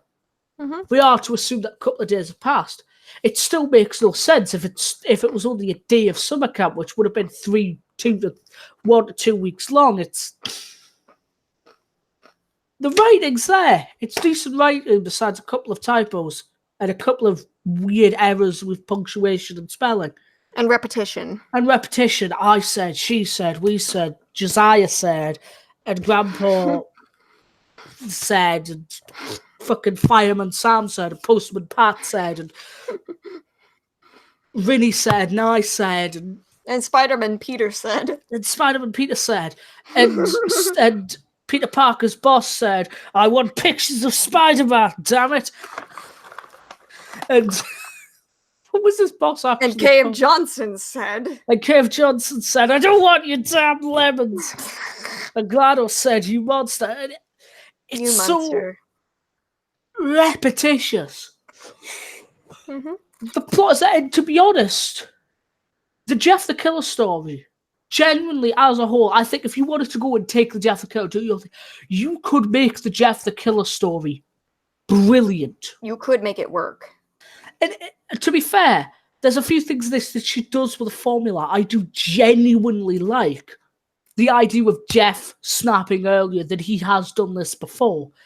It makes the initial him murdering the kids at the party and the later murders seem less usually forced. Psychopaths will kill or hurt small animals. Yeah. That's what I did with Natalie when I had her being like a psychopath who just never got treatment. Yeah. Like... With this, like, there was potential, and I like the idea that this isn't Jeff's first time to killing, and that we see this before in the past, and we see a build-up. I like that. Yeah, that part was good. I'm fine with the self-insert character. She's shitly wrote, but but having other characters, fair enough, because there was very little characters in the original story. I did come up with like a bit of an excuse. Possibly, if this was implemented, then I would forgive it. Why Naomi didn't fight back against Mallory? Possibly, her parents have some sort of power over Naomi's parents' job. Yeah. And that if Naomi got into trouble, like fighting Mallory and just like not letting herself be a doormat, that her parents could be negatively impacted, their financial situation could be worsened just because she did not bow to this girl's whims. Yeah, there is. Or it could be like a Heather's situation where they were actually sort of friends, but the popular girl sort of takes advantage of it. There is genuine potential. That's I think the biggest letdown of this book. The second book's a whole load of cringe and a pile of shit. I won't even talk about the second book until we get to it. But in this book, if we could forgive the shit, the stolen artwork, the shit plotline, the weird grammar errors, concept-wise, there is potential. But there's not. It's just really not. Honestly, just replace Naomi with Veronica from Heather's. Yeah, like Naomi in herself has potential to be a good character. Jeff has potential to be a good character. Liu has potential to be a good character. The kids have a potential to be decent villains. Yeah. You just need to do some more, The same as Mallory had fucking potential to be a decent villain. But it's, no, I'm prettier than you. I'm a preppy girl. I'm going to attempt to stab you. And then I'm going to get murdered and completely shoot out of the story. Again, that's why I keep bringing up Heather's. Yeah. And again, like even with Mallory, you could even potentially go down this route that Mallory ends up getting with one of the other kids that are bullies. And if you just didn't unceremoniously kill her off. Die. And, well, we don't know what happened to Sally. We don't know what happened to Jane. Presumably they're dead. I think that it was implied that Jeff had killed them too. Yeah. But anyway, continuing on. Well, see you tomorrow. She walked away and I watched her go. The street lights flickered on as she went. Again, fluid time. I've made this point before. I walked back to my house, went inside, headed upstairs and took a shower. I really don't want to go to this party. I'm not a fan of kids. I finished showering and dried off, put on some clothes and lounged in bed and read. Lies, you don't read. So much for Dylan. I'll take it. Mumsy? Jeff, turn out the lights. You want to be rested for tomorrow. My mum said. Okay, ma'am. She shut my door and I turned off my light and I fell asleep. Jeff passed on asleep, everybody. He doesn't. I really wish he did. Chapter 5, Naomi's perspective. Am I alright to go make a quick drink? Yeah, sure. I'll just be here for a while. Plus, we need I will have a little bit of singing. Yeah, a little bit of because that's quite actually very long chapters. 2 quite long chapters after each other. Yep. Chapter 5 is also quite long. We'll get us done. But yeah, it's just so much missed potential in this book, and it bugs me. Genuinely bugs me. As I say, Welcome to the Mansion's a cringy pile of shit, although it had some potential. It's basically, I will say, it's creepypasta crossover, but with shit OC inserted. Okay, Chapter 5. Naomi's perspective. I sat in the bathtub. Go ahead. That's right. If it's Naomi stuff, feel free to keep going. Unless there's lines for Jeff, I'm not too sure if there is. Whatever. If there is, I will try and imitate you as best I can. Sure, I will return. Okay. I sat in the bathtub and messed with some bubbles and sang "Welcome to the Show," a song from the movie Equestria Girls Rainbow Rocks. I don't know this song that they're referring to. I do know another song called "Welcome to the Show." I'm not going to sing that, though. It's a little pitchy. I had my phone plugged up to my speaker, and I was in my relaxation mode. I sang along with all the songs that came on until it came to one specific one called Fallen Angel. If this is Fallen Angel by 3 Days Grace, I will rescind everything I've said about possible music choices until now. How do you stay so strong? How did you hide it all for so long? How can I take the pain away? How can I save a fallen angel in the dark? Never thought you'd fall so far. Fallen angel, close your eyes. I won't let you fall tonight. Fallen angel, just let go. You don't have to be alone. Fallen angel, close your eyes. I won't let you fall tonight. Sorry, I got caught up because it's a good song. It's a good song, dang it. I dunked my head under the water. I listened to the music. I could faintly hear it. I couldn't help but imagine while I was under there. What? Oh, okay. I couldn't help but use my imagination or fantasize about something. I stood in a large ballroom in a red flowing dress that came to my knees. I walked around, my footsteps echoing throughout the hall. I felt a hand on my shoulder, and I turned around to see Jeff in a suit. "Would you like to dance with me?" he asked. I smiled. I took his hand. He asked and smiled. I took his hand. I'm not a good dancer, just so you know. "I bet your dancing is as good as your singing," he said. It's like he put his hands on my waist, and I put mine on his shoulders. It was amazing. I had no idea I could dance that well, and the music made it even better. Just as we were about to kiss, I felt a tap on my head. Jesus Christ, how long was this fantasy? Glad you weren't running out of air as well. I lost my breath, and my imagination flooded away. You could have just gone, faded away. I popped up to see my mom. "It's time to get to bed," she said. "Okay." I pulled the plug, got out, got dressed, and jumped into bed. Didn't even dry your hair. It's gonna look awful in the morning. Mom took my phone down with her. Okay, so your mom takes your phone before you go to sleep. Makes sense, I guess. Good night. I'll come wake you up before we have to leave. Okay. I closed my eyes and fell asleep. The next morning, my mom came upstairs and put a box on the ground. "Wake up, it's almost time to go." I snorted and sat up. "Do I have to go?" "Yes, Billy loves you, semicolon. He would be so sad if you didn't come." I got up. "What's in the box?" I asked and opened it. "I bought it for you to wear at the party." I pulled out a red dress and gasped.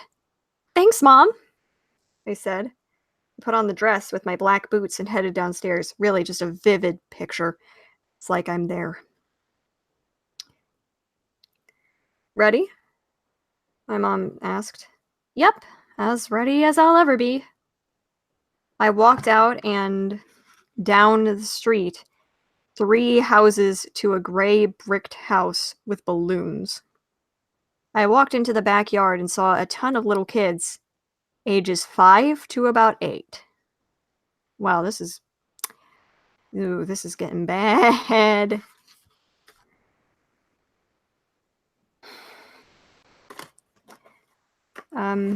I stood next to the fence. A little redhead boy came running up to me and jumped into my arms. "Hi, Naomi. I'm so glad you made it to my birthday," he said. "I wouldn't miss it for the world, kiddo." "You were trying to talk your way out of this earlier." I hugged him and set him down, and he ran off. "Who is that?" It's like, "Who is that?" I heard someone ask. I turned and saw Jeff walking in. That was Billy. Jeff was dressed in his white hoodie and black dress pants. I giggled. What's so funny? He asked. Oh, it's that you're wearing... It's like what you're wearing. It's your usual hoodie and black dress pants. The pants are completely different from the hoodie. Well, I didn't want to wear anything fancy, he said. My mom bought me this dress for the occasion, I said. And then Euchariah said that Grandpa Josiah... Okay, we've done this several times now. It looks good on you, Jeff said. Hello. Hey. I'm back. Yeah. Where we at? On the third page of Naomi's perspective. Top of the line, hi Naomi, I'm so glad you made it to my birthday. Yes, we're on that page, but it's on to the line of it looks good on you, Jeff said. Looks good on you, Jeff said. Jeff said. I looked at the fence on the other side of the yard and saw something moving behind it. They're back again, I said. It is. Jeff looked at me. I whistled loudly. I can't whistle loud. I was like, Billy, get your friends. Billy, get your friends in the house now. Billy ran in the house with everyone else. Randy and his duo of friends jumped the fence. Again, I guess Troy has a rocket-powered skateboard. Or his dad is Dr. Ivo Robotnik. Pingus.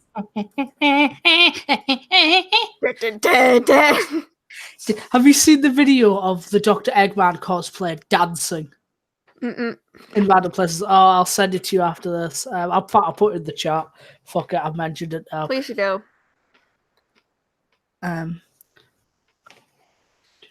Jeff's perspective. It's next page. Jeff's perspective. Yes. You again? How many times do we have to beat you up? Naomi said.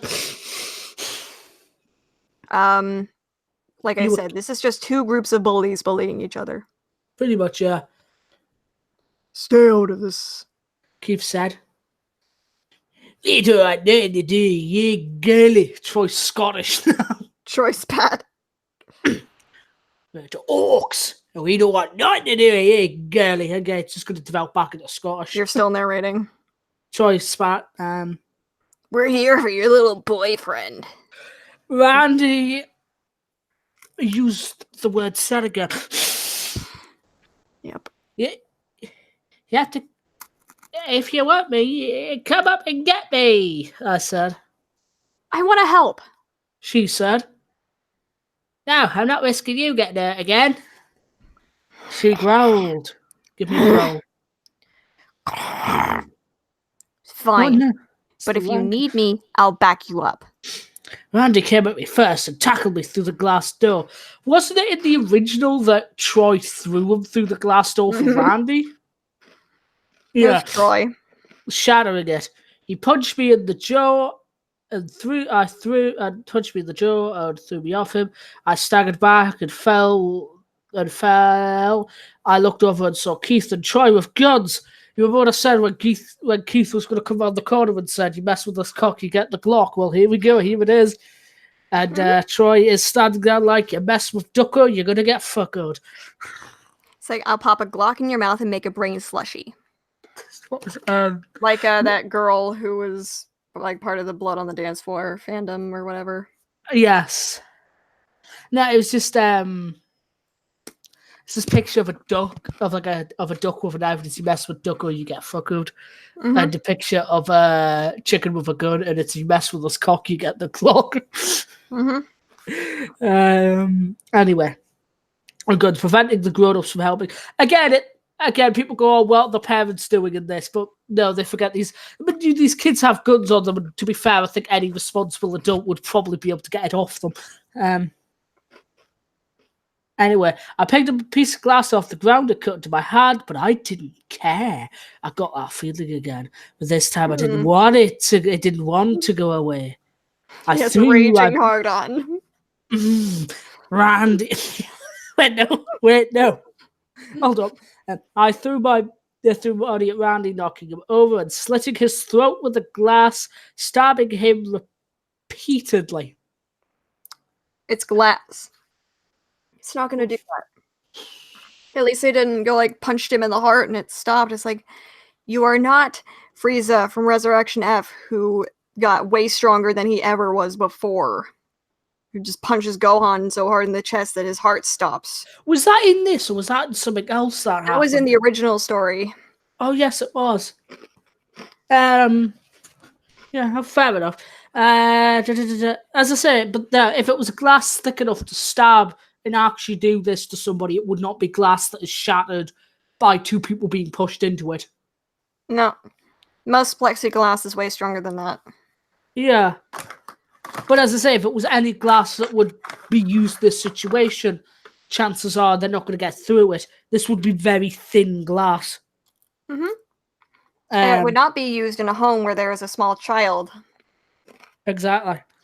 Thicker glass would. I stood up. Randy, who should be dead at this point if his throat has been slit, unless it's not a deep cut, but this is Jeff we're talking about here.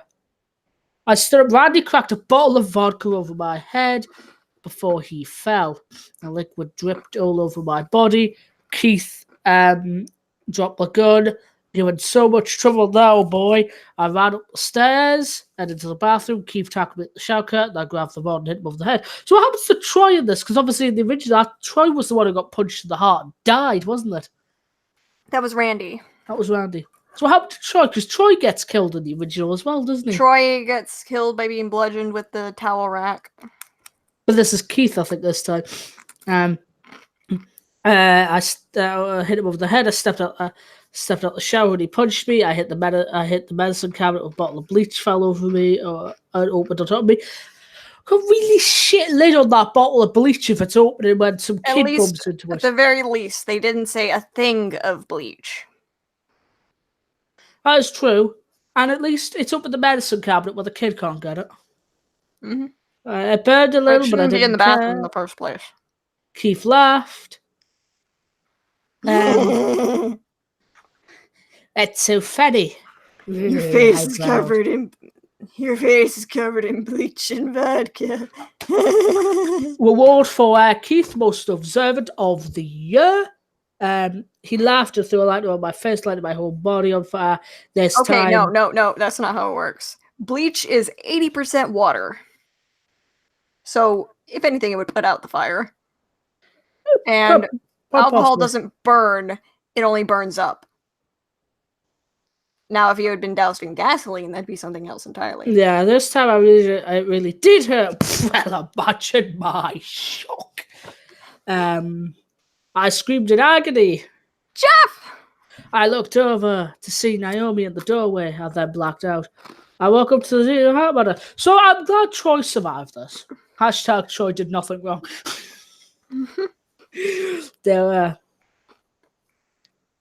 I can't see anything, I said, not in particular. Oh, good. You're awake. I heard a woman's voice. Say, the reason you can't see is because you have bandages all over your face. She said, you know what I'm going to, for the next time we do this, when we do Welcome to the Mansion, I am just going to have, said, recorded, and I'm going to press a button every time. Mm-hmm. Because I'm sick of saying said. Where am I asked. You are in the hospital. You suffered severe burns. When will I get my bandage off? I asked. I tried to sit up. You'll get them off soon. And please, try to rest, okay? I'll bake you a pie. She left. I lay back down. The last part wasn't in there. About an hour later, I heard the door when I was upside. At least, there's that whole thing about the thing in the arm where he gets up and rips it off and all the nurses come rushing in. Like he's flatlining and about to die. It's not like there's an alarm that the IV fell out. And normally it wouldn't do that. Yeah. Good news. The doctor told me you'll get your bandages off in an Hold hour. on. Oh wait, no, that's the doctor. Hold on. She left. She said she left. She left. I lay back down, fell asleep. About an hour later, I woke. An hour later, I heard the door and I woke up slightly. Or was it the Good other bit? news. The doctor told me you'll get your bandages off in an hour or two. That was fucking fast. The nurse said, and she left. I flopped on my pillow. How am I even still alive? I heard the door creak open. I heard the door creep open. Jeff? I heard a girl's voice. Yeah, who is it? I asked and I sat up straight. The little thing up my arm fell out and all the nurses ran in. Something from the original, I can't remember. Yeah. Who do you want it to be? She asked me. Well, I'd love to see Leo. My amazing girlfriend. I'm slowly turning western again. Your request has been granted, because that's the wrong your. It's YOU. You are request. You have been granted. Your request has been granted. The girl said. Is this Jeff's room? I heard a boy's voice. Leo, is that you? I asked hopefully. No, it's the Tooth Fairy. What did you expect? It's David fucking Duke. It's me. You were doing so well. I smiled through my bandages. Wait, is Mum here? I asked. Yes, I'm right here, honey. Do you have my opium yet, boy? Mum said. I felt someone set up my bed. One of these it's going to be our rule that one of the characters and everything we read is going to be addicted to opium. No need to ask about your amazing girlfriend because I'm here. I'm glad I had these bandages on. I don't want to see her. I don't want her to see me blushing. I thought. Naomi Senpai's kawaii. That's vaguely weebish, isn't it? How on a scale of 1 to you're fucking my weeb, waifu now. Naomi, you're my fucking waifu. I don't know why Jeff is. Jeff Senpai. I don't know why Jeff is so foul-mouthed in this. I did attempt at making the story better, I guess. So how long have I been out? I asked. About 3 days. Leo said, 3 fucking days! The word fucking isn't in there. Just 3 days is what he says, but I yelled. Yes, that's what I said. Leo said the door opened. But the door never Jeff, actually... It's time for those bandages to come off. The door never closed. Mm-hmm. Whatever. The nurse said I felt a hand on mine. I got off the bed, stood in front of the mirror. May I take the bandages off myself? I asked. No, because you might get because you have some very delicate skin under there, and it might get contaminated. Is what a good nurse would say. Sure, you can. Well, this is Dr. Hicks' surgery, so he doesn't care for medical safety standards. Right, of course. I reached my hand up and tied the bandages around my first bandages unraveled enough. Bandages then fell at my feet. I blinked a couple of times to adjust the lighting and gasped. I'm beautiful. I stared at my reflection. My skin was completely white. My hair had turned black. Even though his hair would be more likely to turn white because he got bleach in his hair. Whatever. Mm-hmm. And it would have probably burned off. Yeah. Was like Fire the name of the hairstylist who just came in and dyed Jeff's hair? Yeah, just halfway through, he started growing his hair back, and they were like, "Hey, do you want to dye his hair black? We'll tell him it was a fire, and it'll be a funny joke. Well, paint his skin white, Mm-hmm. make it a funny joke just to hide the horrific burn marks." Mm-hmm.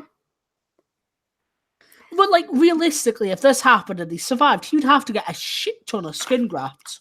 And he would have to get like a wig or something for a while. Oh yeah, no, but I mean, just in terms of his skin, he'd have to get a shit. He would look like Yes. He'd He'd probably lose his eyes too. True. You'd look like a slicer from Slicer. Is that what they're called? Splicer. Splicer. That's it. You look like a splicer from BioShock by the time he's Yeah, you done. look horrible. Because that many skin whether the staged out plastic surgery where skin grafts could look quite natural, but if these burns are as bad as this ever makes it out to be, he would need a shit ton of skin grafts. Uh-huh. Anyway. Just don't get Steinman to do your surgery. Steinman is obviously the doctor here, hence the bad thing with the bandages and shit. Mm-hmm. Steinman did nothing wrong. Anyway, Liu and his Whoa. Liu said, "Oh, Jeffrey, it's not that bad. Where's my opium, child?" "I brought you some of my opium to help you recover. So you're going to have to buy me some more. But once you've recovered..." The mother has multi-personality disorder. Two totally different voices. My mom said and put my hand on my shoulder. "What are you talking about? It's perfect. I love it." You need a comma there. Yeah, it's perfect. It's perfect. I love it. Yeah, that doesn't work. It's perfect. I love it. Punctuation is your friend. Use it. And abuse it. Don't abuse it. I grabbed Naomi's hand and placed it on my cheeks. "You like it too, right?" She ran her finger down my cheeks.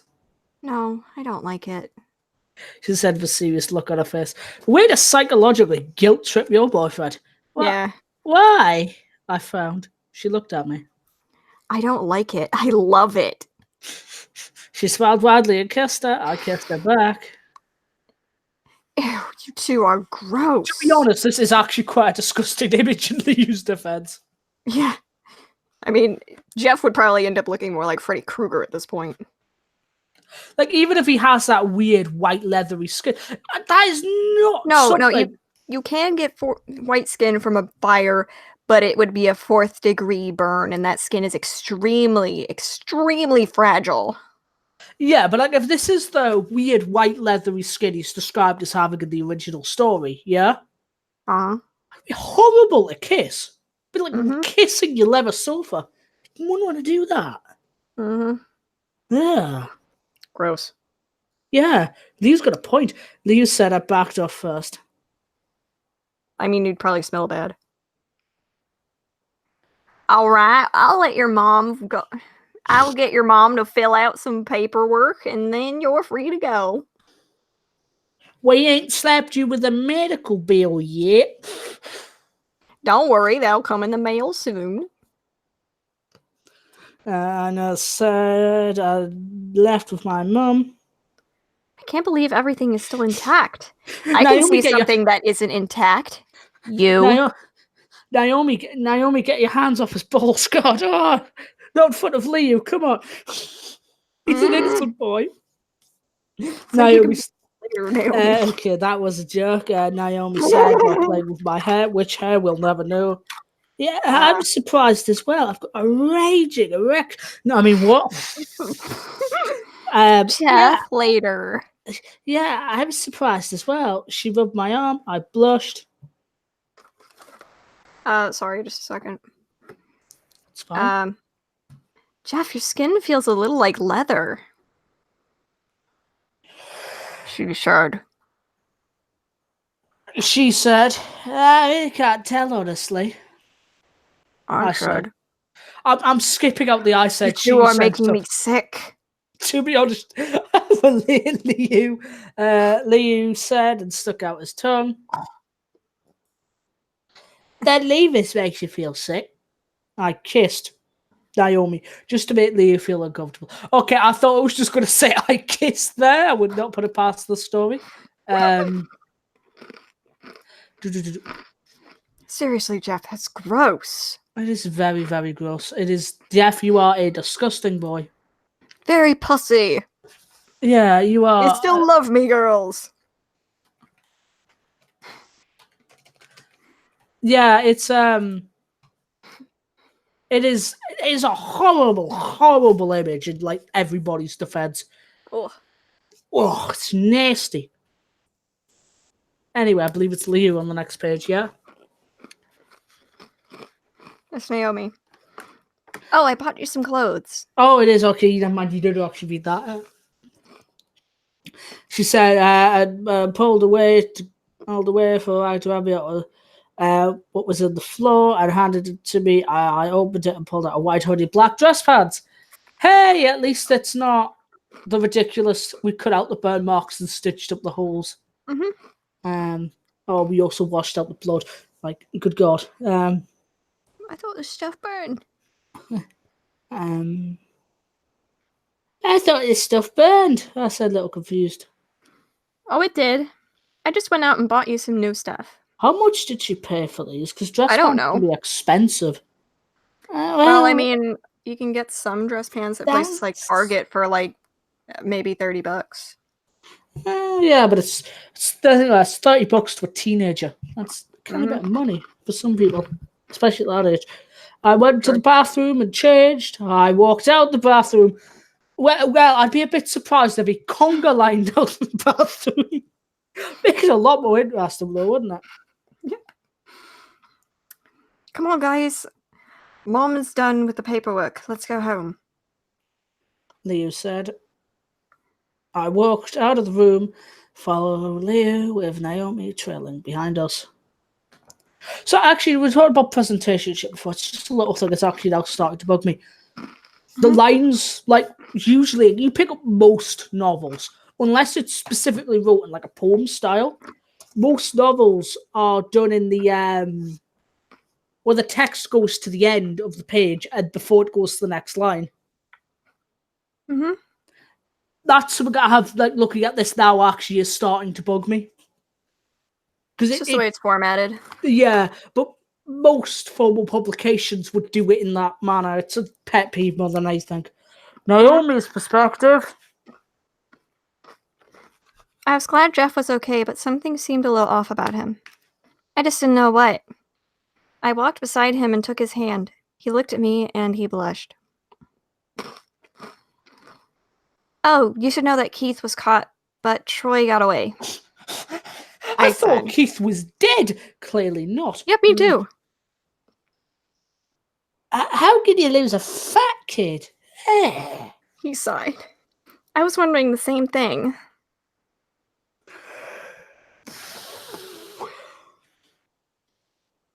I looked down. Sorry, I looked down as we walked back to the car.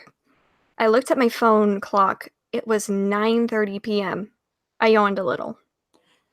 Weakling, it's midnight here. I'm sorry. You tired? He asked and looked at me. Yeah, I've been up the past 3 nights worrying about you. I smiled weakly. You didn't have to do that, you know. He said. Yeah, I know. I was just really worried. And when I worry, I don't sleep. We walked into the large underground parking lot. Sorry, excuse me. My vision clouded over and I got lightheaded. I let go of Jeff's hand and started to lag a little behind. I tried to keep walking, but it felt like my legs wouldn't move. I started to breath heavily. You need to add an E to the end of that. Breathe heavily. I love it when characters breath heavily. I fell to the ground, vomited a little blood, and passed out. I think there's something really, really wrong when you vomit blood. It's a good job they're at a hospital, isn't it? Yeah. I heard voices, but I couldn't make out what they were saying. I woke up in my room. What? Take her to the hospital. God, these parents are negligent as fuck. Yeah, they are. Somebody call CPS. Mm-hmm. I woke up in my room with a cold rag over my head. It looked like it was morning. I coughed. Oh, you're awake. My mom came in and took the rag off my head and stuck a thermometer in my mouth. You fainted in the hospital parking lot, and Jeff's mom brought you home. She took the thermometer out of my mouth and looked at it. It's 99.9 degrees. I You know still that's have it. a I know little that's in bit of a Fahrenheit. temperature. I know that's Fahrenheit. in Fahrenheit, but I'm imagining it being in degrees. So she's as hot as a fucking oven, and the mother just goes, yeah, it's a little bit over temperature, love. It's not degrees Celsius. Degrees Kelvin. Yeah. But this is degrees Fahrenheit, and Yeah. the normal body temperature in Fahrenheit is 98.6 degrees. Fair enough. Yeah, I think that sounds about right to me. But that doesn't mean you can't have visitors. She left the room. I don't feel like seeing anyone. Tucked my head under the covers. Not even me. I looked over the covers to see Jeff in the doorway. Jesus. I rolled over. Can I come in? Sure, I guess. All right, rude. I'll just leave them. No, it's more like I think she's tired, and it's like I feel bad. I don't want anyone to see me. Yeah. He came in and sat on the edge of my bed. Bought you something you might like. He said. What is it? He handed me a gold box with a black ribbon. I shook it. Can I open it? No, I got your fucking box. I asked, and he nodded. I opened it to see different kinds of chocolates. My eyes grew big. Where did you get this? The store. I grabbed a chocolate. I got it from the homeless man across the street. I put the chocolate down. I'm joking. I bought it, you crazy bint. Mean. The last bit wasn't in there. I picked it So back up I've and just my popped it in my patience for mouth. characters went out. You didn't have to get me anything, you know, I said, and set the box on my bedside table. Yeah, I know, but you bought me some clothes, so I bought you some chocolate. I bought you some cheap £1 selection box chocolate from Poundland. You bought me 50 quid worth of clothes. It all balances out, doesn't it, love? No.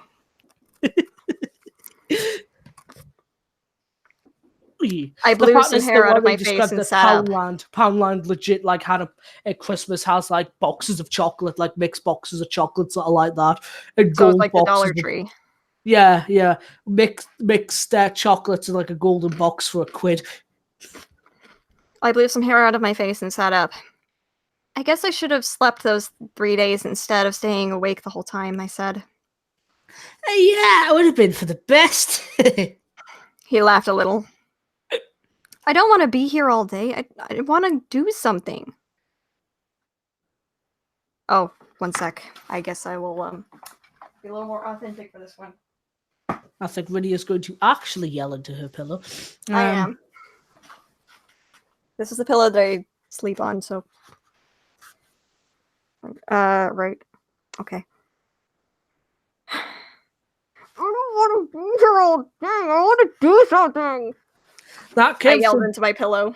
Decently clear on my end. I hope it came out well. Should come out clear on the stream. Great.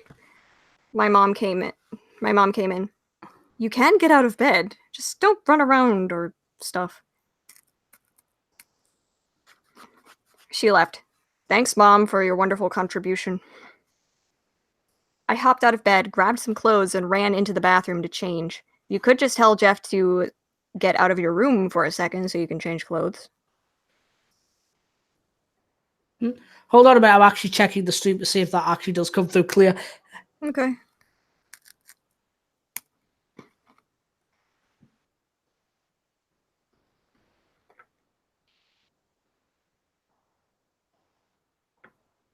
Yeah, I know you can hear it.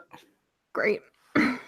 Right. What line are we on? Sorry, Right. I walked out and headed downstairs into the living room and sat at the piano. Jeff came down and stood behind me. You play the piano? He asked. Yeah, I used to take lessons when I was really little. I picked up a piece of sheet music and put it on the stand. Oh no. And began playing. I played Vector to the Heavens from the game Kingdom Hearts 358 Days over 2. Which is, for all of you, God. Why are you dragging my favorite series through the mud? I played and hummed along to it. I stopped and let the piano ring for a moment. For anyone who wants to know what that is, Kingdom Hearts 179 days, if that was an actual equation. It wasn't. It was like 358 days through the eyes of 2 characters. Makes sense. I just thought I'd jokingly run that through a calculator and see what it came out as. Mm-hmm. Anyway, I'll stop being stupid. Your line. Wow, that was amazing. I looked at Jeff's face and saw he was really stunned. Could you play something else? He asked. Of course I can't. No. I ain't gonna butcher another video game song, are you, love? I chose to play Kingdom Hearts Sanctuary. At some point, I'll actually have to listen to these songs so I know what they sound like. You and I, there's a new land. That's like part of the chorus of Sanctuary or Passion from the second game. It's from Kingdom Hearts 2, my favorite in the series. This is hurting me on the inside. It's hurting my heart. Good, because this literary stylizing is hurting me on the inside, so we're now on the same page. I played and started singing without knowing it. I hit the last note and held it for as long as I could. I let the piano ring once again. Because pianos ring like bells. Ding dong. I leaned back in the chair. Wow. What? You mean you fell off the bench if you did that? Oh, clearly she's just got a normal chair. Wow. That's not how most pianos are, but whatever. Jeff said. Honestly, I have no words to describe how amazing that was. I'm not that good, I said. Bullshit, woman. It's pretty fucking shit, if I'm going to be honest with you, look. How do you stop making Jeff into this aggressive little cocktail? I said and put the sheet music away. Hey, you're beyond good. You're amazing. I laughed a little. Thanks. I got up. Come to think of it, I taught myself something on the piano once. Jeff said and took my place at the piano. Let's see if I can try. Let's see if I can try and remember it. He pressed some of the keys. It's a long way to Tipperary. Wait, no. It's a long way to home. If you know this, you can sing along to it. He smiled at me. Okay, I'll try. He began playing. I recognized the song instantly. It was Sweet Dreams Are Made of These. It's made of this. It's a long way to Tipperary. So I don't want to give Jeff the benefit of the doubt, but I'm just imagining the song by the piano player Mew, or Mewji, who does a beautiful cover of Sweet Dreams Are Made of This. Don't think I've ever heard the original song. I might have. I have. It came on the radio at my other job once. It was all right. Well, I might have heard it. I probably have heard it before. I just don't know about it now. I knew it, but I got a weird feeling. Oh, yeah. Doesn't she not have a dream that really early on the book that Jeff breaks into a house, kills a family, and plays that on the piano? Yeah. When I began singing it, I sang along with the piano until I noticed Jeff had started singing along with me. There is literally a sing-along happening in this Jeff the Killer fanfiction. It's a long way. Things became jumbled in my mind visions of creepy things that made no sense to me whatsoever. My whole body You've began got to a feel deranged weird. leather-faced boy sitting playing Sweet Dreams Are Made of These in the middle of your room. Is this what arousal feels like? Joking. Master Wayne, But if it you look says at her my whole panties, body began to feel weird. It's like, is this arousal? Master Wayne, if you pay very close attention, you can see her panties become wetter than Niagara Falls. The song ended and I quickly sat down. You never said you stood up. Oh, whatever. You okay? Jeff got up and kneeled in front of me. I looked into his eyes. Look into my eyes. Yeah, I'm just out of breath. I don't really sing that often. Okay, you've been singing this entire book. Fucking book, yeah. Come off it. It may sound like an odd question, but you dance. He asked me. I dance when no one's around, like when I'm left at home alone. I dance to music on my computer that I hook up to some speakers so I can hear it throughout the house. He laughed. Yeah, I know. I rolled my eyes. I mean, I did try to learn the dance from the middle of the Shadows music video by Lindsey Sterling. No, I don't. Fair enough.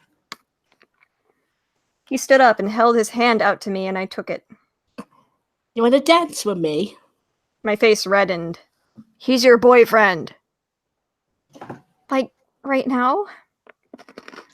No, next week down to work a men's club, if that's all right with you. No, sorry, he nodded. I guess that's fine. He pulled a white box out of his pocket and plugged it into his phone and pressed a button. I gasped a little and realized it was a song. Bomb. Boom. And realized the song was Fallen Angel. If it's Fallen Angel by 3 Days Grace, I forgive you. Could be anything.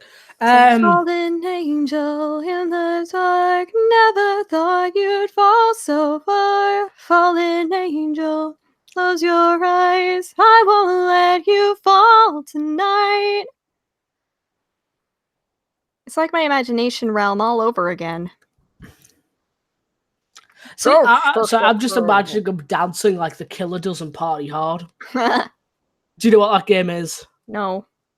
Context of the game, it's, I guess, pseudo relevant because it's about a killer.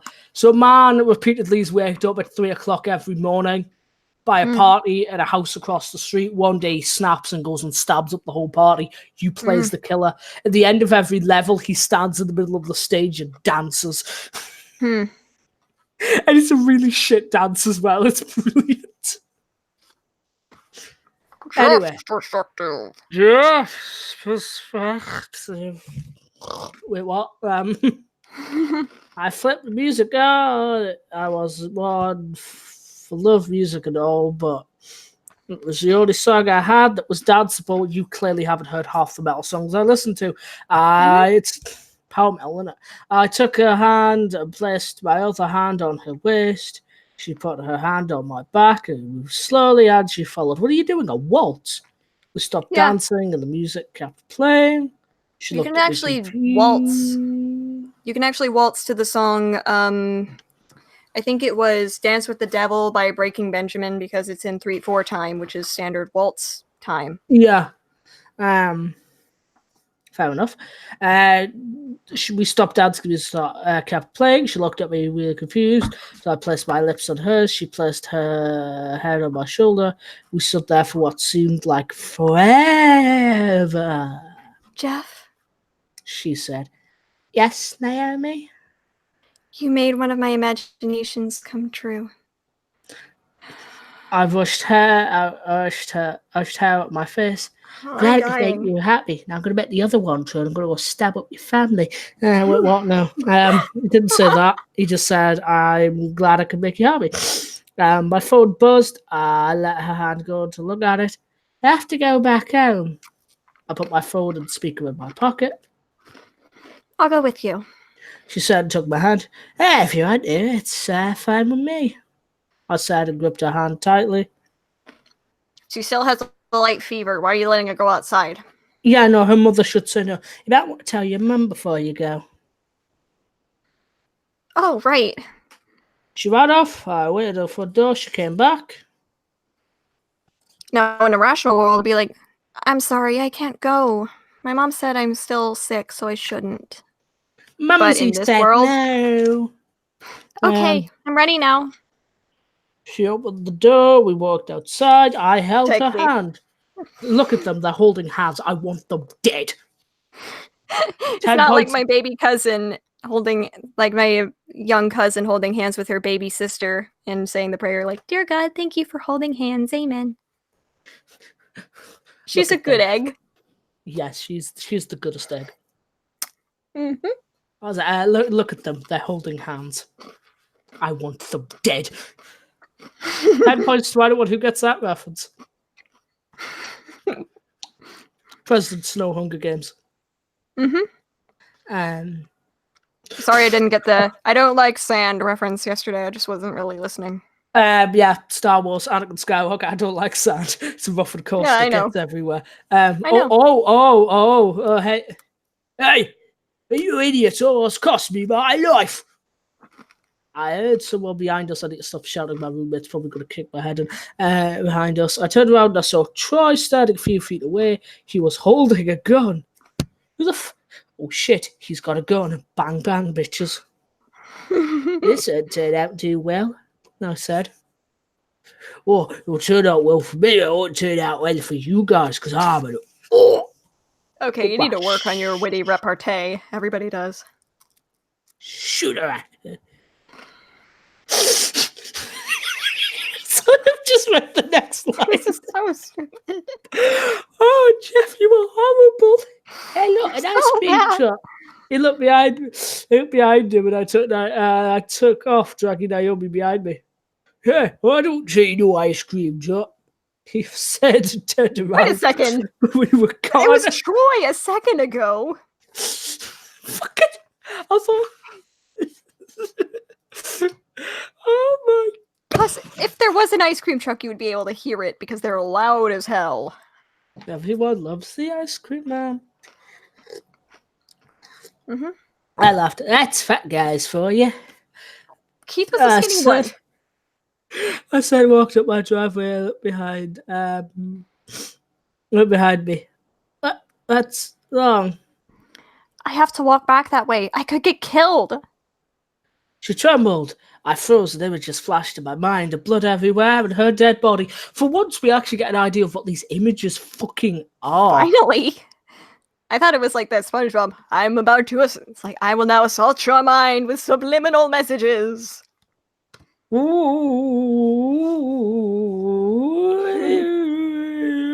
Yeah.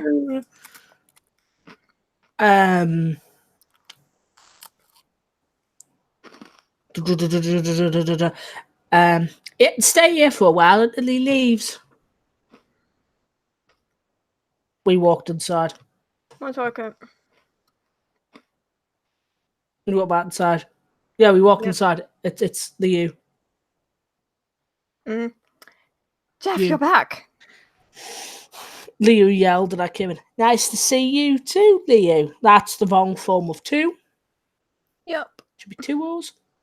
Leo went back to watching a show on the couch. What do you think Leo's watching? I don't know. Adventure Time. Not a bad choice, that actually. Yep. I walked back into the kitchen and grabbed a bottle of water, and we walked back to the room and found Naomi standing at the window looking outside. Is she looking at like the beginning of the Tears for Fears music video for Mad World? My gosh. Is it like that style? Probably. I stood next to her. There's a storm coming in. She said. I hate storms. They're all wet and thundery. Lee said and tossed a pillow in the air. How can you tell? I asked, looked at the sky. See those dark grey clouds rolling in fast? Those are storm clouds. I poked a hole at the top of the water bottle. What the fuck did you do that? I see why. Watch this. I said, and walked behind Leo and squatted where to hold down his shirt. Jeff, you are I'm dick. If freezing. He fell off the couch. Fucking rip at Leo. You will be missed, son. He looked over. I looked over at Naomi, who was trying to hold in a laugh.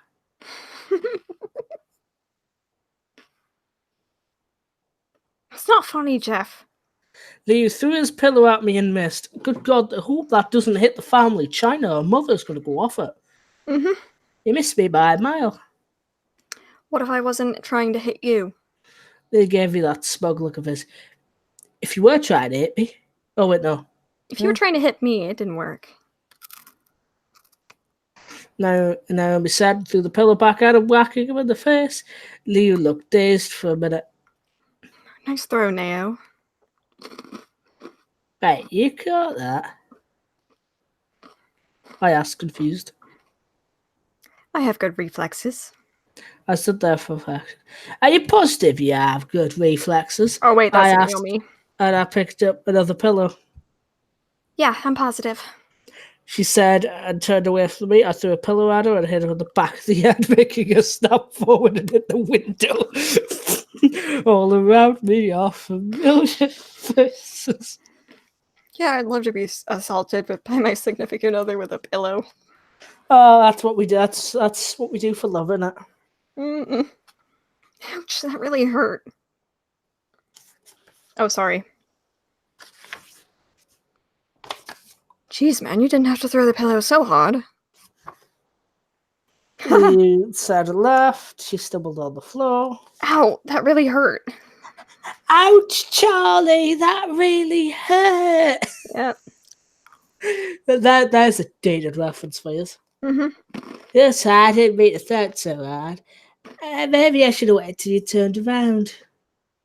Mm-hmm. Hey, at least I'm not bleeding this time. If you bleed from a pillow, you are an interesting individual. You have hemophilia. She said. I suppose I'll say she said this time. Yeah. Yeah, your head might hurt for a while, though. It's a fucking pillow, Leo. What do you put in it? A brick? She hit her head against the window. Oh, that's true. That's true. And here I am faulting the story for me not reading properly. Mm-hmm. She got up and looked out the window again. I think I'm safe to go. She opened the door. See you later. See you later. Wait, no, that's her.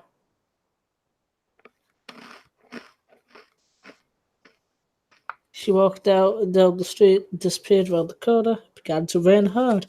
She was right, I said, and then I heard it.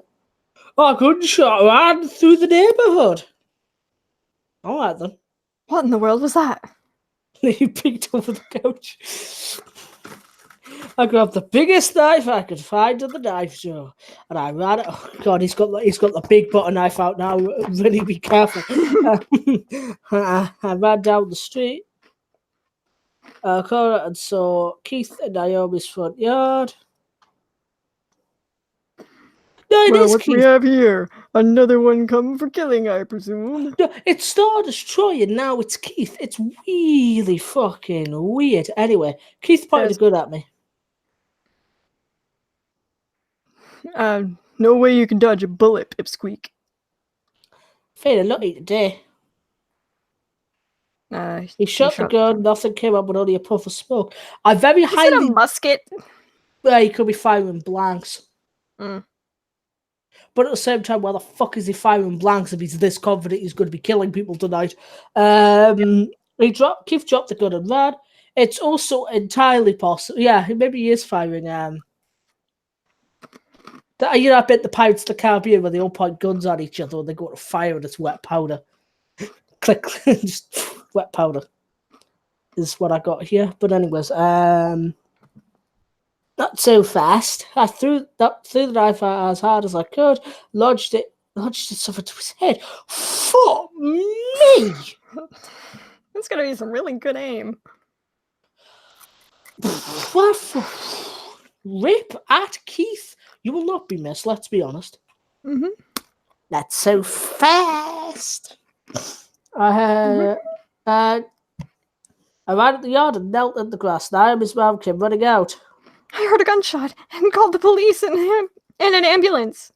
She said. She looked out and cried out. Oh, please, not my little girl. The ambulance pulled up and the two medics came out the back to put Naomi on a stretcher. Do you two need a ride to the hospital? Why the fuck is like every side character in this a woman? I don't The know. police officer, the medics, the nurse. You name it. I nodded and hopped in the back of the ambulance. And as the woman helped Naomi as well with the back, I sat there in silence. As nobody noticed the kid with the knife in the back of his head. No. As soon as we got to the hospital, I jumped up. They rolled our way to the emergency surgery. My mum sat in the chair outside. I paced back and forth. I got a text from Leo. Where are you? I texted back at the hospital. It's been an accident. I sent the message and got a reply back. Mom and I are on our way now. She wants my opium. You owe her opium. Shit. We don't where that. Speaking of stuff in this story, where the fuck is his dad? I don't know. Maybe he's on one of those 3-week business trips to Florida. I paced some more and ran through the double doors and crashed into me. Ouch. I rubbed my head. Sorry, Jeff. You said and helped me up. How's she doing? My mum asked. That's just it. I haven't heard anything. I found and paced some more. If you keep pacing like that, you'll wear a hole in the floor. You said, "Oh, Leo, you are a gem. You are the soul of wit in this. I love you, Leo." He is a good egg. Leo, hashtag Leo doesn't deserve to die. Can we rewrite Jeff the Killer, but where Leo survives? Thank you. Yeah, that would be the 2015 remake. Oh, I didn't know there was an actual remake. There was. This came out in 2015. Shit. It's not this. I know it's not this. Continuing. Anyway, I stopped walking, just sat down. The adult surgery doctor came out of it, but took Naomi's arm. I sneaked away and looked at the surgery room. Empty. I held back tears and walked back out and sat down. What's wrong with you, Jeff? You should be happy. Why should I be happy? I asked, super confused. You didn't hear the news, did you? He asked. I shook my head. They got the bullets out. It missed her heart and brain by a millimeter. There was one gunshot. Was it like a scatter shot? I mean, just on a general note, though, anything that close to the heart and brain would actually just cause damage to it in general. It would. Like, I should know, I've had a fractured skull before. Yeah, it caused, like, by a millimeter.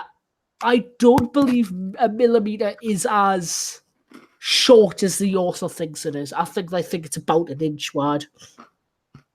Anyway, I breathed a sigh of relief.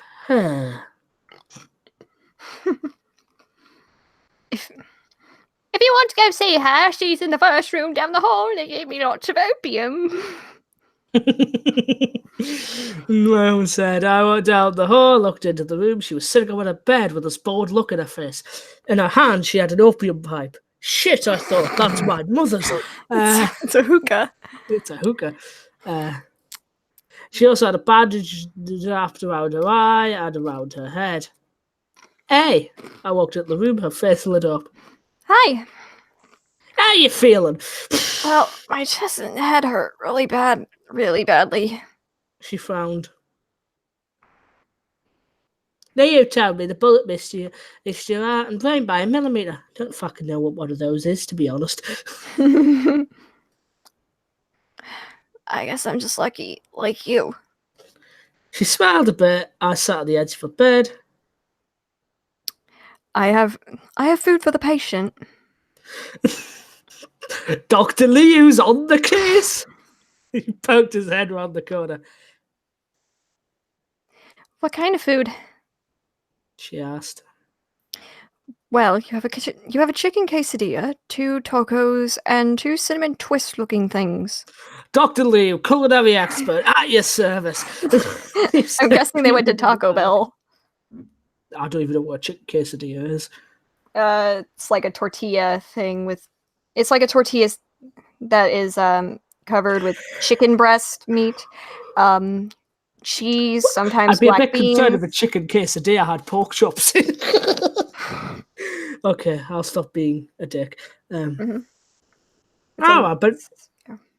I get what you're saying. Yeah. I got up and took the bag. Thanks, little brother. Took the bag, handed her the bag. I guess my mom got enough food for the two of us. Your mother does nothing but feed you, Jeff. I mean, Naomi, your mother does nothing but feed Jeff. She took out the food in the bag and handed me portions of stuff. I ate and looked in the mirror room. Did I look beautiful to you? I asked without thinking. What? I said, do I look beautiful to you? I mean, the way I do now. Yes, you I do. I stared deeper into her eyes. Good. You aren't lying to me. I smiled widely. I don't know if it's a thing in America, but you actually, depending on what hospital you're in here, they're very iffy. Some hospitals are iffy when you're bringing in food. Uh-huh. It's okay, guys. We're in the fucking home stretch now. Mm-hmm. We have 1, 2, 3, 4, 5, 6, 7, 8, 9 pages left. 2 of the pages in mine are just blank. I have 4 pages. Oh, okay. Well, no, it's 8 pages, but still. 8 pages. Yeah, it's a double-sided pages, so it's less really, but whatever. Chapter 6. Naomi's perspective. Why did he ask me if I thought he was beautiful? Something must have happened to him when he was in that fight with Randy. Something snapped. No shit. I thought. I got up off the bed and walked around. I'm so bored. I don't like being cooped up in a place for a long time. Good luck getting up with a IV in your arm because they're going to have to still keep you on that. With pain medicine. Yep.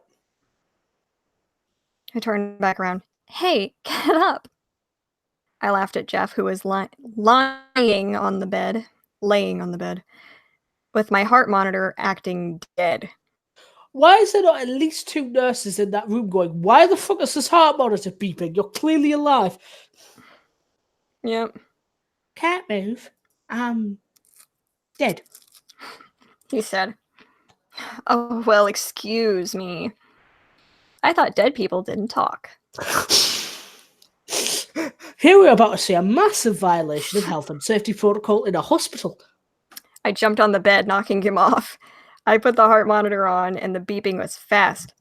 Then it slowed down. I guess I can't get too worked up, huh?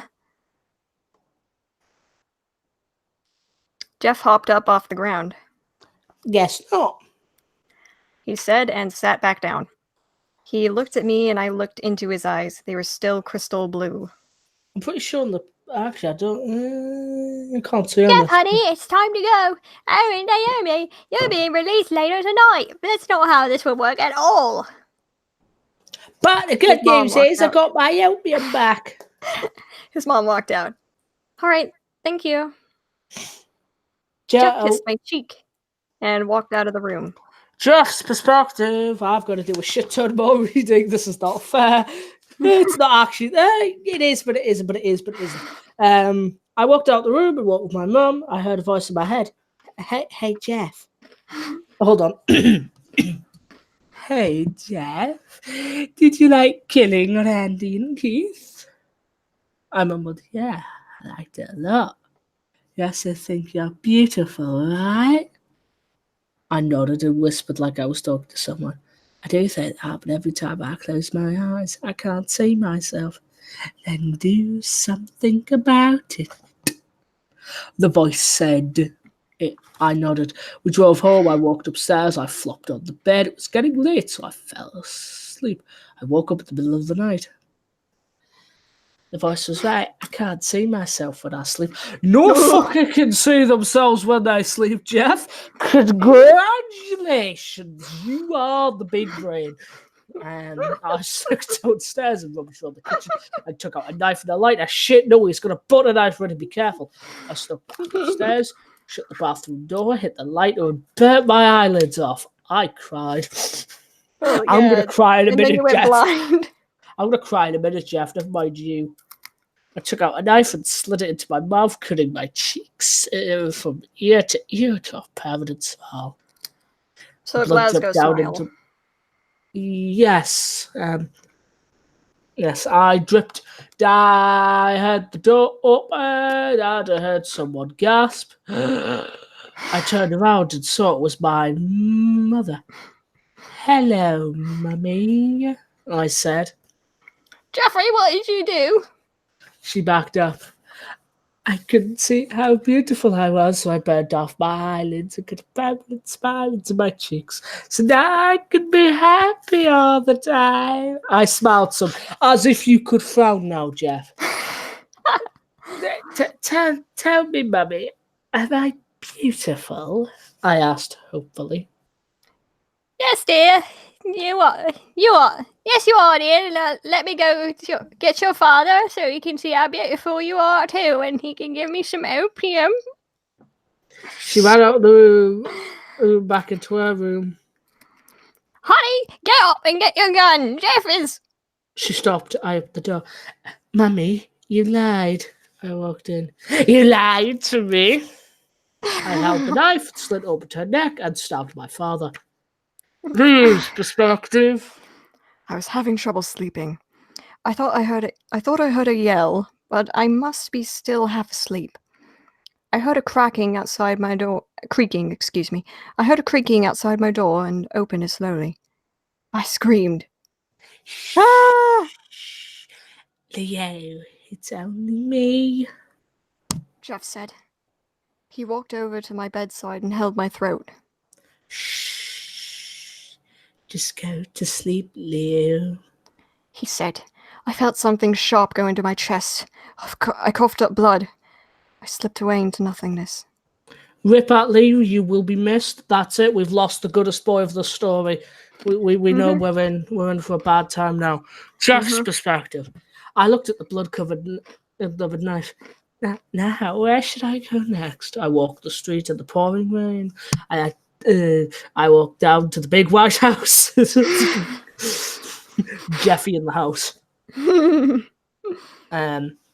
Something in the back of my mind nagged me not to go. I ignored it and I walked into the house, tried the front door handle. It's locked. I stuck my knife in the crack and tried to open the door. That seemed a really strong knife for a really shit lock.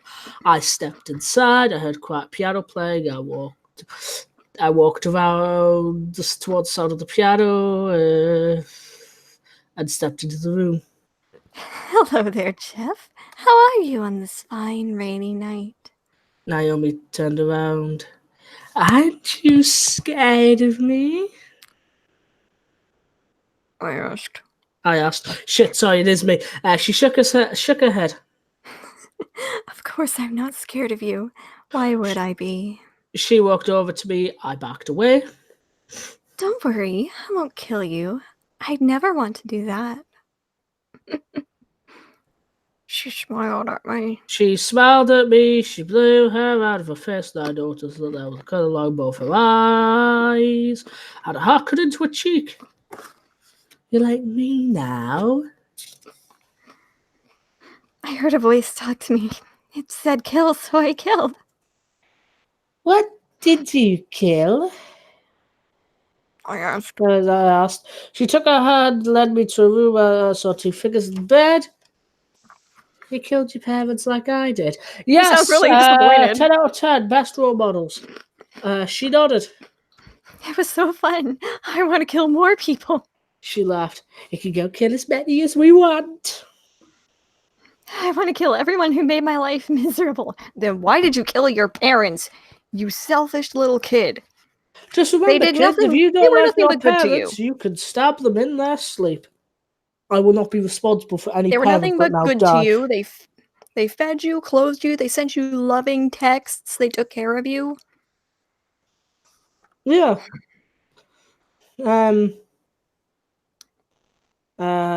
She walked away and came back in a grey hoodie. Oh, look at her. She carried a knife. Original character, do not steal. Original character, do not steal. I don't know if this... Let's go. Like I said before, I don't like being in any place for too long. I took her hand and we walked through the streets to fulfill our dream of becoming the bestest killers everest. News report. Yes, I was the reporter from earlier. Which we missed. We're not sure what happened to them, but we're sure what has happened to them. But people are saying that there's been deaths happening throughout their neighborhood every night. One boy was lucky enough to survive the attacks. The screen switches to a boy about 10 years old. So tell us, can you describe the two killers for us? The woman asked. Yes, there was a teenage boy and a girl about the same age. The boy had black hair and black circles around his eyes with a permanent smile cut into his face. Oh, he also had a white hoodie on. The girl had 2 cuts on her eyes and a heart-shaped cut on her cheek. She had a gray hoodie on. The little boy shivered. This boy is like, they can't just say reciting that without stumbling once. That boy is fucking brave. Yeah, I know. I'm just trying to hurry because I do need to go soon. Yes. Little boy. Anything else you want to tell us? The lady asked.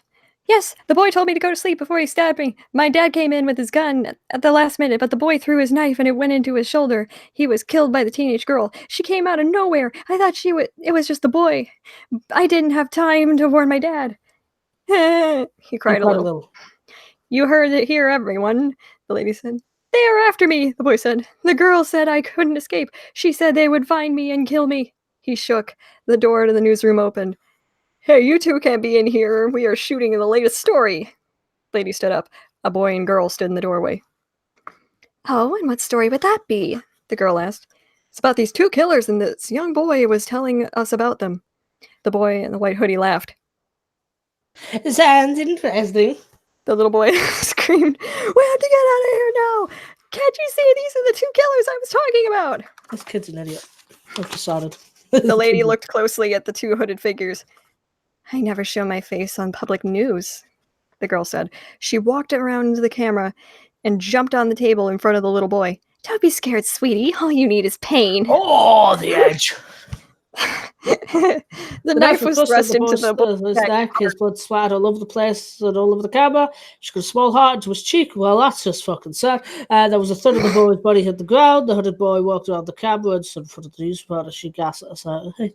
Shh, go to sleep. The boy in the white hoodie slit the woman's neck, making blood go everywhere as if there wasn't already blood everywhere. He then stabbed her in the chest and cut a smile into her face. I don't think that's Jeff's calling card. It's not. Yeah, exactly. The girl moved in front of the camera. You could barely make out what she looked like now. Don't worry, everyone. We will be coming for you next, and we'll make sure to carve a heart into your cheek and show that you are loved. She moved aside, and the boy took her place. All of you sing the side now. We'll find you too, so there's no need to feel left out. Don't worry, I've got a smile into your face to make it just as beautiful like me. Oh, the edge. The camera shut off and everything's quiet. Epilogue. Epilogue. It is actually... epilogue is actually spelled wrong. It's legitimately The girl and the boy have moved on and traveled to a new place to kill. They enter some woods and come across a mansion at the end of the woods. There's a tall man with long arms and legs. Shit, no. It's the tall man. He is so tall that he blends in well with the trees. The 2 walk over to him. Welcome to the mansion of killers. We have been awaiting your arrival, Jeff and Naomi. The 2 killers look at each other and enter the house, where they were met by a group of teens, a little girl and a dog. A boy with a mask covering his mouth walked over. Toby.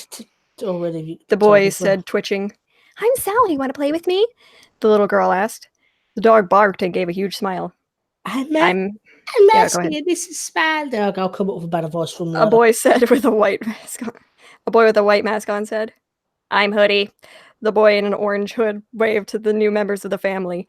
A boy that looked like Link from the Legend of Zelda games came over, but he had brown hair and blood was dripping from his eyes. My name is Ben, he said. I'm Alice Jack, but everyone calls me EJ. A boy with a blue mask that covered his eyes said, and I'm Slender Man. There are other killers, but they're followers of Zalgo, and sometimes they may want to fight you. The tall man in the suit said, So we've met everybody. Now what? Jeff asked, then end. I don't know if you heard that. Did you hear that? No. Oh, I just threw my book behind me and it hit my wall. Anyway. So, you know everything I was saying about the book had potential? Right up until that last little bit. Yeah. Fucking ruined it. Yeah. I would normally stay a little longer, but I do have a place to be. I can't hear you. You've got a very... I would stay longer, but I do have a place to be. Yes, well, I'm sure that's fine. At some point, we will do the sequel to the story. I'm going to go see who's ringing the fucking door at midnight. Anyway, yeah. We'll see y'all next time. Hope y'all had a good time. Bye-bye. Ta-ra.